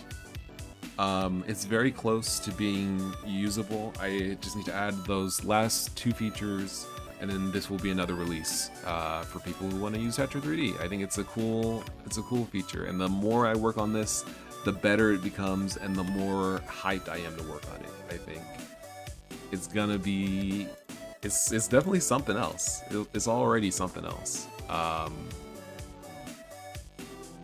It's already just like It's already kind of crazy. It's already kind of crazy, to be honest. Yeah. Thank you very much for watching. I've been SolarLune. It's been fun.